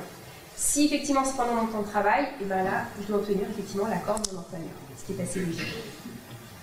Application mobile, donc en 2019, l'application mobile va être l'outil du CPF. Hop, j'ouvre mon application, hop, je vois combien j'ai sur mon compte, hop, je vois quelles sont les formations auxquelles je veux prétendre, hop, je l'achète, hop, je la finance. Donc y compris les organismes. On voit une liste de formation dans l'esprit. Alors, les organismes, effectivement, de formation, toute l'offre de formation va remonter et être centralisée au niveau national et pour être accessible par l'individu via son smartphone. D'accord.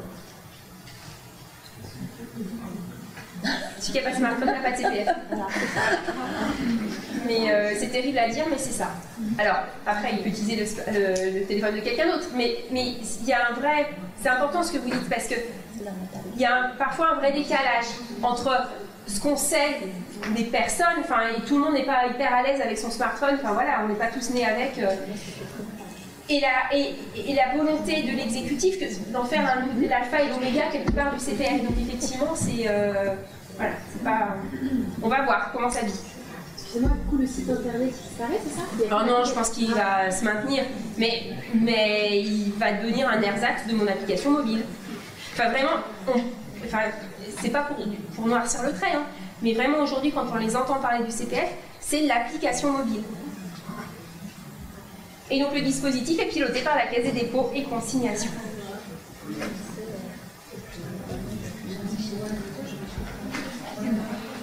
Oh là là. L'application, on a parlé tout à l'heure des heures en oui. C'est la Caisse des dépôts et consignations qui va se charger de le faire ou c'est à nous de le faire? Non, ça va être automatique. Ça va être automatique. Oui, je pense que c'est la Caisse des dépôts effectivement qui va se charger de la... Non, c'est mes collègues qui m'attrapent. Attendez, les dossiers qu'on a engagés. Pardon. Concernant les dossiers qui sont engagés en 2018 et pour lesquels la formation continue en 2019, il n'y a pas de remise en question, puisque oui. Ça a débuté en 2018. Pour autant, soyez vigilants et prenez contact avec l'OPCA pour être certain qu'il n'y aura pas de difficulté. Mais normalement, non, c'est pas remis en question. D'accord, ok. Mais, merci. Vraiment, sur ces histoires de CPF, que vous soyez vous-même concerné ou vos salariés, n'hésitez pas effectivement à prendre attache auprès de l'OPCA, le financeur, pour effectivement savoir comment ça va se passer. Parce que c'est une période, on rentre dans une période transitoire où ça va flotter. Et donc du coup, plus on a de bouées avant de se jeter dans l'eau, mieux c'est quand même. Est-ce qu'on a évalué ou fait des remontées sur le pourcentage du nombre de personnes qui ont utilisé les formations via le CPF? Alors j'ai plus en tête, mais je crois qu'ils sont à 500 000 actions de formation dans le cadre du CPF depuis cette création. Je crois que j'ai ce ratio-là en tête, il faudrait que je le vérifie, mais j'ai ce élément-là en tête. Ça a mis du temps, beaucoup de temps, Voilà, et puis ça a été très compliqué. Alors, pour l'avoir vécu de l'autre côté, je peux vous dire que c'est très compliqué d'aller s'inscrire sur des listes de formation aussi. Donc, il a fallu batailler pour être sur les listes, et maintenant qu'on est sur les listes, finalement, on supprime les listes. Mais, donc, il y a eu une montée en puissance progressive, il faudrait qu'on vous retrouve les chiffres, on pourrait vous les donner, mais ça se développe. C'est plus que ce qu'on imaginait.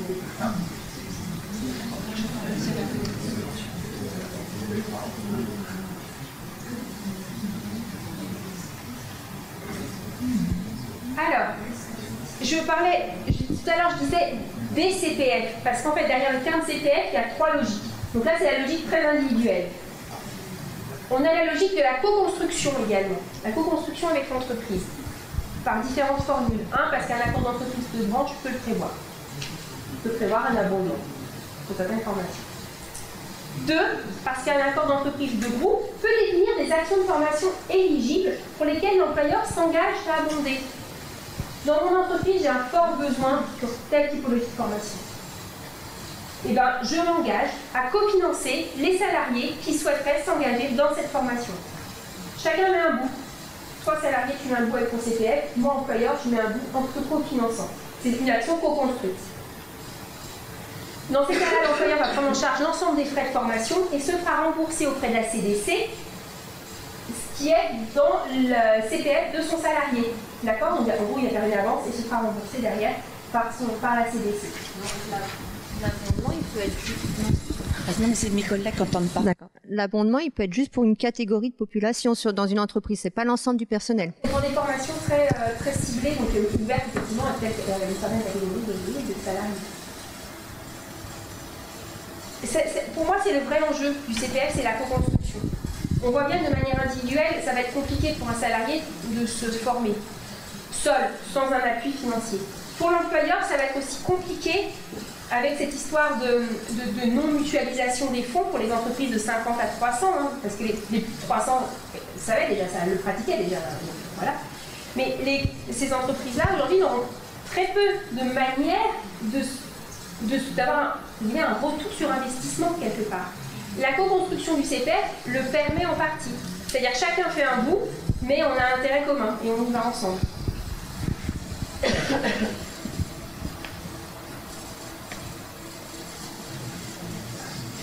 Et enfin le dernier, le CPF de transition professionnelle. Existe le DIF, il n'existe plus, on le remplace, le CIF, pardon, on le remplace par le CPF de transition professionnelle. On garde la logique de l'ancienneté, dont les conditions sont à définir. Et l'idée pour ces salariés, c'est de suivre une action de formation certifiante. C'est notamment la différence avec le CIF aujourd'hui. Là, on est sur du certifiant. On va chercher un titre, on va chercher un diplôme, on va chercher une action certifiante. Destinée à changer de métier ou de profession.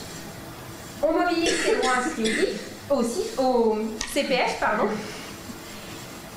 On peut bénéficier d'un accompagnement par le conseil en évolution professionnelle, on verra ça tout à l'heure, et on obtient un accord de la commission paritaire interprofessionnelle régionale, c'est plus le FONGECIF, c'est la fameuse commission paritaire interprofessionnelle régionale, qui notamment donne l'accord sur le financement. Si ça a lieu pendant le temps de travail, ou en tout ou partie, on a un congé spécifique, et on a une rémunération minimale allouée. Je ne parle pas d'un maintien de rémunération, je parle d'une rémunération minimale, qui est à définir également. Alors, de manière transitoire, les FONGECIF vont continuer la prise en charge des CIF qui sont accordés avant le 1er janvier 2019. Et dans l'attente de l'installation de la commission paritaire interprofessionnelle régionale, priori pour 2020, ce sont également les FONGECIF qui exerceront ces missions de la commission. Donc la mission de l'accord et du financement. Le CPF de formation, c'est valable si on veut changer de métier. Oui, c'est pour les grosses formations, les formations longues. L'idée, c'est effectivement changer de métier.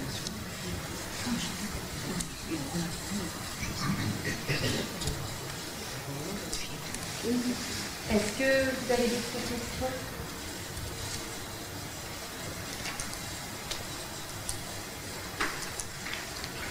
Alors, sur le contrat de profession professionnalisation, il n'y a pas de grand changement. On passe d'un financement à l'heure à un financement au contrat. On est sur le même topo que pour l'apprentissage, ce que je vous expliquais tout à l'heure pour les contrats d'apprentissage. On est sur une durée d'action de formation qui peut être allongée. Aujourd'hui, c'est de 6 à 24 mois, demain, c'est de 6 à 36 mois. On a raccourci le contrat d'apprentissage, on allonge le contrat de pro. Hop, les deux dispositifs commencent à se ressembler sérieusement. On inscrit dans les textes la possibilité de réaliser une mobilité internationale et européenne, en fait, pendant un contrat de professionnalisation, à l'instar de ce qu'on fait en apprentissage. Et enfin, une expérimentation est menée jusqu'à fin 2021. Une expérimentation qu'on connaît déjà dans le cadre de la loi El Khomri, la loi travail en 2016, et qui du coup a été reprise avec cette loi-là. C'est la possibilité de conclure un contrat de professionnalisation pour acquérir des compétences, je parle bien uniquement des compétences, définies par l'entreprise et l'opérateur de compétences. On n'a pas avec le salarié. Il n'y a pas forcément derrière une visée de titre, de diplôme, de CQP ou de reconnaissance convention collective. Ici, on est sur le petit plus, le petit besoin lié à l'entreprise.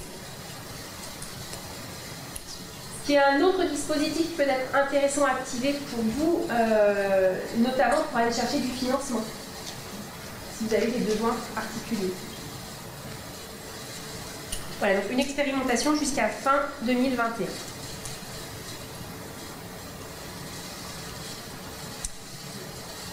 Alors, autre dispositif, la PROA, le dispositif de reconversion de promotion d'alternance.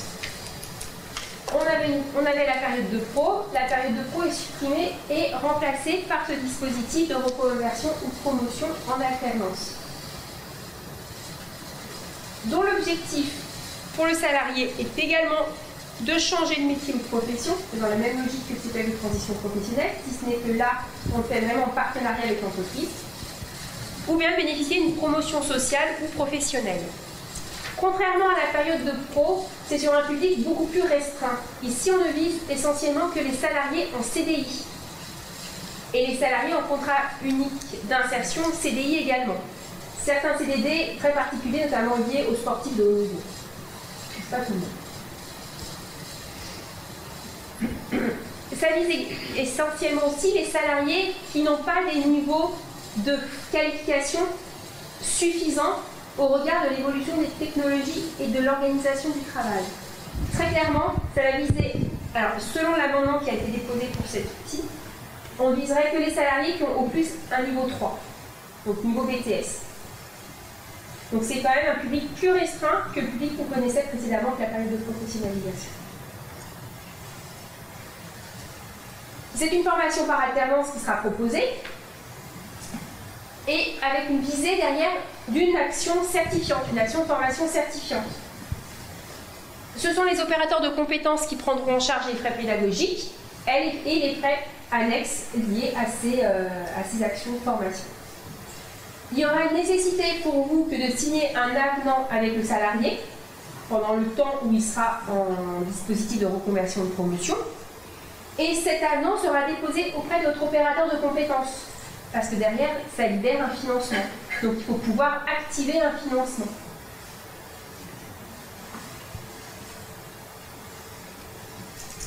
Donc le dispositif est applicable à compter du 1er janvier 2019, en sachant qu'il nous manque encore un peu de chair. Donc les mois qui viennent vont être importants pour pouvoir constituer entièrement cet outil. Et c'est sans liquidation de Aujourd'hui, non. Mais très certainement de fait, avec des financements, il y aura forcément. On va être derrière, on vise quand même les actions d'apprentissage et les actions de professionnalisation. Donc on va être sur des durées très semblables, quoi. Voilà, 6 mois, 1 an.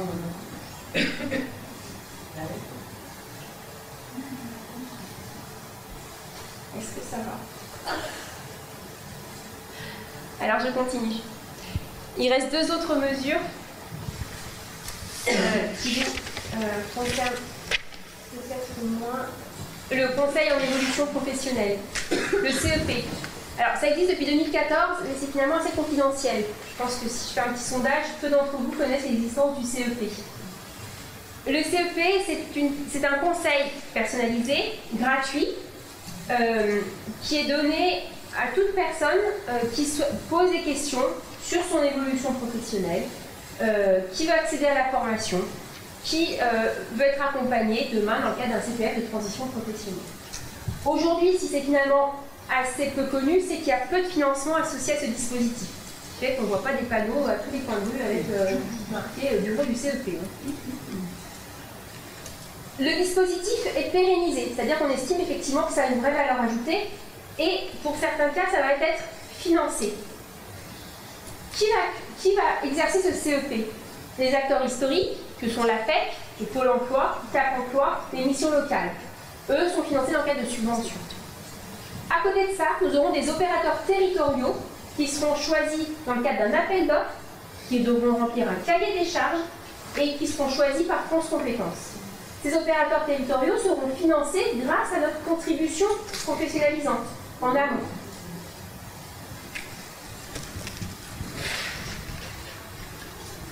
Dans l'attente de la mise en œuvre de ces CEP, ce sont les fonds GESIF qui assureront cette mission sur les territoires. Dans l'attente de la mise en œuvre, parce que même si c'est le cas au 1er janvier 2019, autant que France Compétences arrive, qu'elle mette en place l'appel d'offres, qu'il y ait une réponse à l'appel d'offres, et qu'ensuite il y ait une sélection et une mise en œuvre. Donc on est bien, si on est en 2019, c'est un exercice fait par le fonds GESIF. Donc ça c'est valable, c'est une information que vous aurez à délivrer demain dans le cadre de l'entretien d'embauche. Quand vous allez informer qu'il existe un entretien professionnel, dans la foulée, vous allez dire qu'il y a aussi des CEP mis à votre disposition. Vous pouvez également informer du CEP dans le cadre des entretiens professionnels.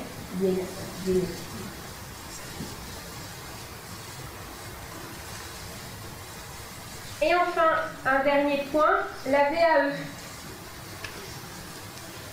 Et la validation des acquis de l'expérience. Donc la validation des acquis de l'expérience. Alors, juste vous dire que tous les autres congés ont disparu. Le congé bilan de compétences, par exemple, n'existe plus. Demain, si vous voulez, si vous ou un salarié veut faire un bilan de compétences, il faudra activer son CPF ou éventuellement voir avec l'employeur dans le cadre du plan. Mais il n'y a plus de congé en tant que tel. Par contre, ils ont maintenu le congé de validation des acquis d'expérience. Maintenu et un petit peu transformé quand même. Donc, un salarié qui veut faire valider ses acquis, tout ou partie pendant son temps de travail, pourra bénéficier d'un congé. Une autorisation d'absence est nécessaire, que l'employeur pourra refuser pour des raisons de service. Alors, il y aura certainement des critères de refus et certainement un nombre de refus possibles. Ça sera au maximum de 24 heures par session d'évaluation. Et l'employeur devra maintenir la rémunération et la protection sociale du salarié. C'est là où il y a un changement par rapport au congé existant. Demain, c'est à l'employeur de maintenir la rémunération dans le cadre du congé. Et autre dispositif également d'expérimentation, jusqu'en 2021, il sera possible d'aller chercher, d'utiliser sa VAE pour aller chercher un bloc de compétences. Demain, ce qu'il faut savoir, c'est qu'on encourage les certificateurs, donc les personnes qui sont à la tête des titres et des diplômes, d'organiser leurs titres et diplômes en blocs de compétences. Et on reconnaît et on définit ce qu'est un bloc de compétences dans la loi.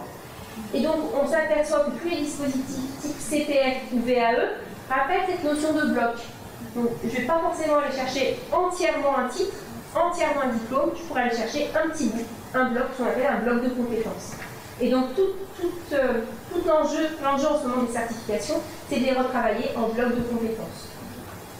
Voilà. Et bien, du coup, la VAE rentre dans cette veine et on rend possible, pour des blocs de on permet d'utiliser la VAE pour acquérir simplement un bloc de compétences. Je pense à deux. Voilà. Est-ce que vous avez des questions? Ah bah oui, sinon tu vas m'engueuler. Par rapport... ça va maintenant? Par rapport au bloc de compétences, est-ce qu'il y a une durée de vie d'un bloc si toutefois il y avait une certification pour une formation où il y a 2 ou 3 blocs? Je ne peux pas vous répondre comme ça dans la foulée, mais De mémoire, oui, me semble-t-il que c'est le certificateur qui pourrait vous répondre. Il y avait 5 ans avant, est-ce que ça perdure, est-ce que ça s'annule? Ça n'a pas été modifié. Donc ce qui a été modifié, c'est le congé, mais c'est pas la VAE en tant que telle. La VAE existe et elle est maintenue. Donc effectivement, la durée de 5 ans doit être... est maintenue, elle n'a pas en tout cas été modifiée dans le cadre de cette loi. Après, il faudrait quand même reprendre langue avec le certificateur pour s'assurer effectivement que vous ne perdez pas, le bénéfice. Ce que je ne vous ai pas dit, si vous me faites penser, c'est que dans le cadre effectivement de cette rénovation des titres et des diplômes, donc on les construit en bloc de compétences, on les inscrit auprès de la CNCP, du RNCP, du Répertoire national de certification professionnelle. Les titres et diplômes ne sont pas inscrits à vitam aeternam. C'est-à-dire que tous les 5 ans, il va falloir repasser, le certificateur devra redéposer son titre pour une prolongation, une modification ou autre. On a vraiment cette volonté d'adapter aujourd'hui l'offre de formation aux besoins de l'entreprise. Donc il y a un vrai travail qui va être mené d'un point de vue certificatif, du point de vue de la certification qui va être extrêmement intéressant. Et pour les... Je ne sais pas si certains d'entre vous sont présents dans des organisations professionnelles, mais je pense que vous serez amenés au sein des organisations à en parler. Parce que vraiment, c'est un des chantiers les plus importants de cette loi. Vraiment la refonte des titres et des diplômes.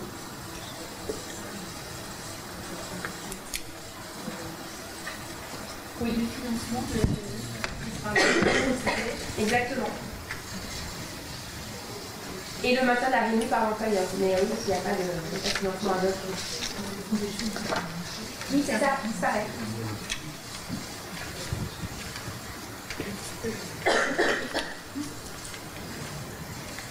Vous avez d'autres questions? Oui. Est-ce qu'on peut revenir sur la période de pro qui disparaît? Pourquoi? Et pro A, ça remplace pas la période de pro?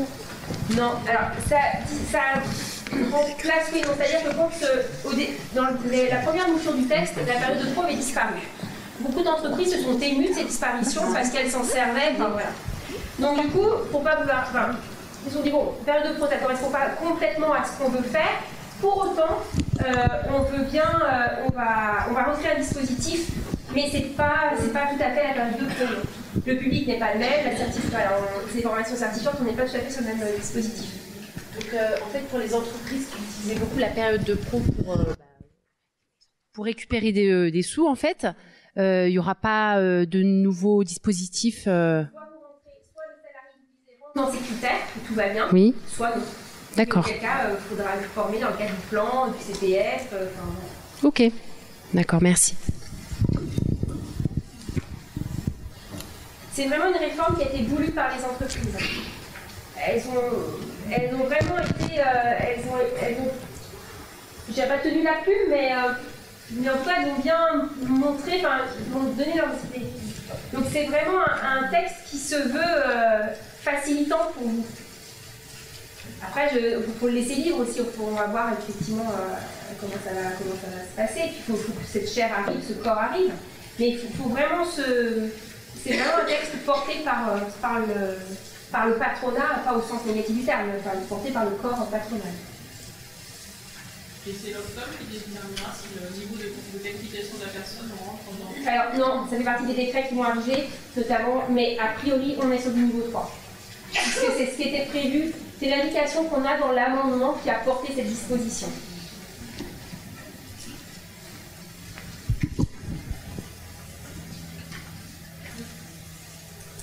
Est-ce que vous vous sentez armé pour débuter 2019 en bonne position? En bonne position.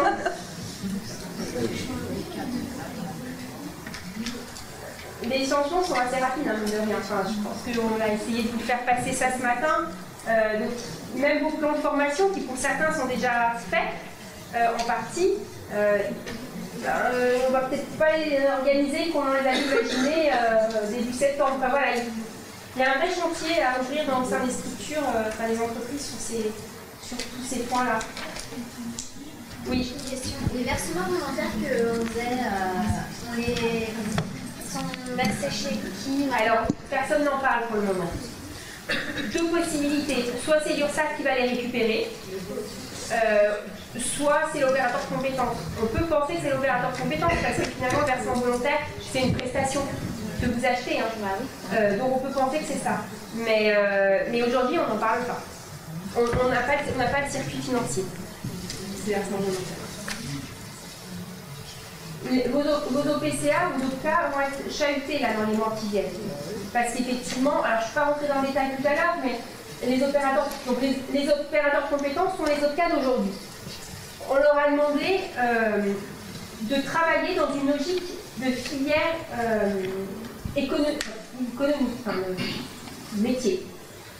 Donc de 20, ils devraient passer demain à 11 modulo 1, donc 10 ou 12. On n'a pas de visibilité, par exemple, sur un opérateur de compétences interprofessionnel. Demain, à GECO Socalia, je ne sais pas je ne sais pas comment ça va se passer pour eux. Je ne fais pas de soucis sur leurs effectifs et leur personnel, parce qu'il y aura une redistribution d'un opérateur de compétences. Mais la notion même d'un opérateur de compétences interprofessionnel, aujourd'hui, n'apparaît pas. En tout cas, c'est dans le rapport qui a été rendu et qui préfigure tout ça, ils n'apparaissent pas. Donc, ça va être compliqué. Enfin, ils vont rentrer dans une vague assez de pression quand même là. Là, voilà, comme tout rapprochement, comme toute fusion, il va falloir qu'elle se fasse. En 2019, pour se constituer ces nouveaux opérateurs de compétences qui ont vraiment pour mission demain, alors de financer l'alternance et d'accompagner les structures, notamment les moins de 50, sur tout le plan de développement des compétences. Les aider à tout ce qui va être formation à distance, tout ce qui va être formation en situation de travail. Donc voilà, ils sont redéployés, on leur demande d'être beaucoup plus en contact avec le terrain et plus en contact avec ces TPE, PME qui aujourd'hui sont les moins demandeuses de formation.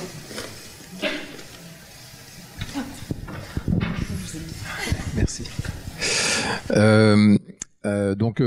Moi je suis chef d'entreprise, donc on a varié, on oscille entre 19 personnes et 13 personnes.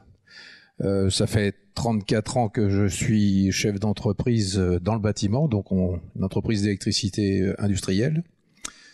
Alors je venais voir justement s'il y avait des choses qui allaient pouvoir nous apporter des solutions en formation, mais je m'aperçois que toutes les décisions qui sont prises ici, c'est plus des solutions de direction, de financement. Enfin, on a changé les trajectoires d'alimentation des pôles de formation, mais rien n'est compatible du tout avec la vie de nos entreprises. Rien. Enfin, si un jour un ministre avait l'occasion de venir chez nous pour voir comment on fonctionne, vous verrez que c'est totalement incompatible.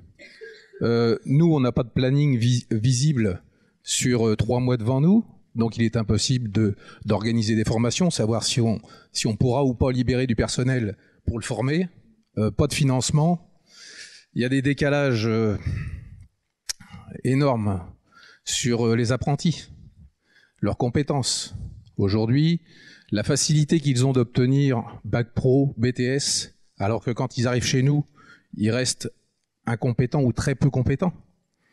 Le fait de prendre un apprenti aujourd'hui, il vous revient aussi cher que votre chef de chantier qui a 30 ans de métier, à l'heure, sur le terrain. Donc, de ce fait, on ne peut plus prendre d'apprenti puisque c'est pas rentable pour nous, quoi. Et la vie, en tous les cas, du terrain pour nous sur le bâtiment, c'est complètement autre chose que ce que vous avez là. Donc, je ne sais pas qui ils ont interrogé pour définir toutes ces règles, mais pour moi, c'est à côté de la plaque, quoi. Voilà, c'était juste pour vous donner un ordre d'idée, une vue de chez nous, quoi. Il faut effectivement dire, il faut s'exprimer, c'est important mais malheureusement, encore une fois, c'est très à la demande des chefs d'entreprise. Pas de vous particulièrement, mais des chefs d'entreprise, voilà. Des grosses structures. Voilà. Peut-être, je ne sais pas, mais en tout cas, c'est une bonne représentation. Voilà. Mais ce qui est dommage, c'est qu'on tue, mais ça fait 40 ans qu'on tue tous les métiers de main. Les métiers du bâtiment, les métiers de bouche, bon, ça va, c'est encore un peu à la mode en France, heureusement pour nous. Mais tout le reste, c'est une démolition depuis 40 ans on a cassé l'image de ces métiers de demain, et on n'a plus de jeunes qui veulent faire ces métiers-là. Donc résultat, nous quand on cherche du personnel, il n'y en a pas. Donc augmenter les compétences de ceux qu'on a, ça nous oblige à ne plus être compétitifs dans les tarifs, parce que si on augmente le peu de salariés qu'on a, ça oblige à monter le taux de l'heure qu'on a à vendre, et quand on monte le taux de l'heure, on n'a plus de chantier. Donc résultat, toutes ces choses-là sont incompatibles. Donc l'apprentissage pour nous, il est mort et de plus en plus mort. Et vous êtes dans une filière, dans un secteur où il y a eu une forte revalorisation aussi du salaire, notamment.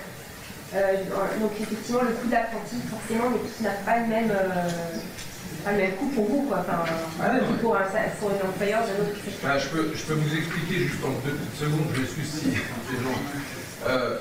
quand le jeune il sort, aujourd'hui, le pouvoir d'achat qu'il a vis-à-vis de ses parents est 2 à 3 fois supérieur à ce que peuvent au pouvoir d'achat de ses parents. Le jeune aujourd'hui, il a 1 200 € à peu près, alors qu'il va travailler que 2 semaines. Et du coup, on le met dans une situation de richesse, alors qu'il n'a pas de compétences. Et quand on va le rentrer dans le monde du travail, on va lui dire qu'il va falloir qu'il en fasse 2 fois plus pour moins d'argent. Et là, lui, psychologiquement, il ne comprend pas. C'est vraiment quelque chose à remonter à votre branche, parce que pour le coup, c'est vraiment une problématique de branche, parce qu'il y a une forte revalorisation de toute la filière. À un moment donné, il y a une chercher et donc vous avez dans les séries. Donc ils ont revalorisé un certain nombre de choses et ça a fait, voilà, donc du coup ça peut créer peut-être. Bah oui, visiblement. Mais les jeunes, vos enfants, tout le monde sera dans la classe des métiers. Et donc ça c'est le fait, donc elle a dû vous mettre un petit voilà, attends, 2 minutes. Voilà, je vous donne tout ça. Voilà.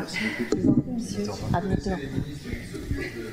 Ah mais nous on n'est pas entendus. On va bien passer une journée avec eux pour qu'on échange sur le sujet parce que ça paraît pourtant des choses qui sont simples. On n'a pas besoin de faire d'énormes études pour comprendre ce qu'on a expliqué de ces choses-là. Et on va se compliquer la vie dans des choses.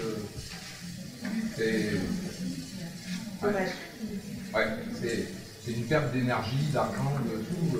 Et on casse en plus ce qu'on fait. On perd ce qu'on a.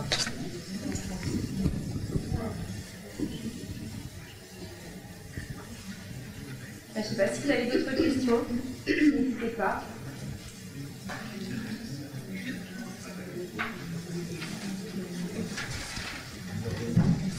Si vous avez besoin de nous contacter, donc que ce soit Dominique ou le service de la DSCTA, donc le service que j'occupe au sein de la CCI Paris de France, n'hésitez pas à relever ces coordonnées et à nous contacter.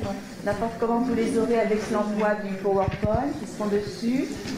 Si vous avez des questions, vous n'hésitez pas. Aux périodes de la taxe, n'hésitez pas, je suis là, je peux vous déplacer. Et puis,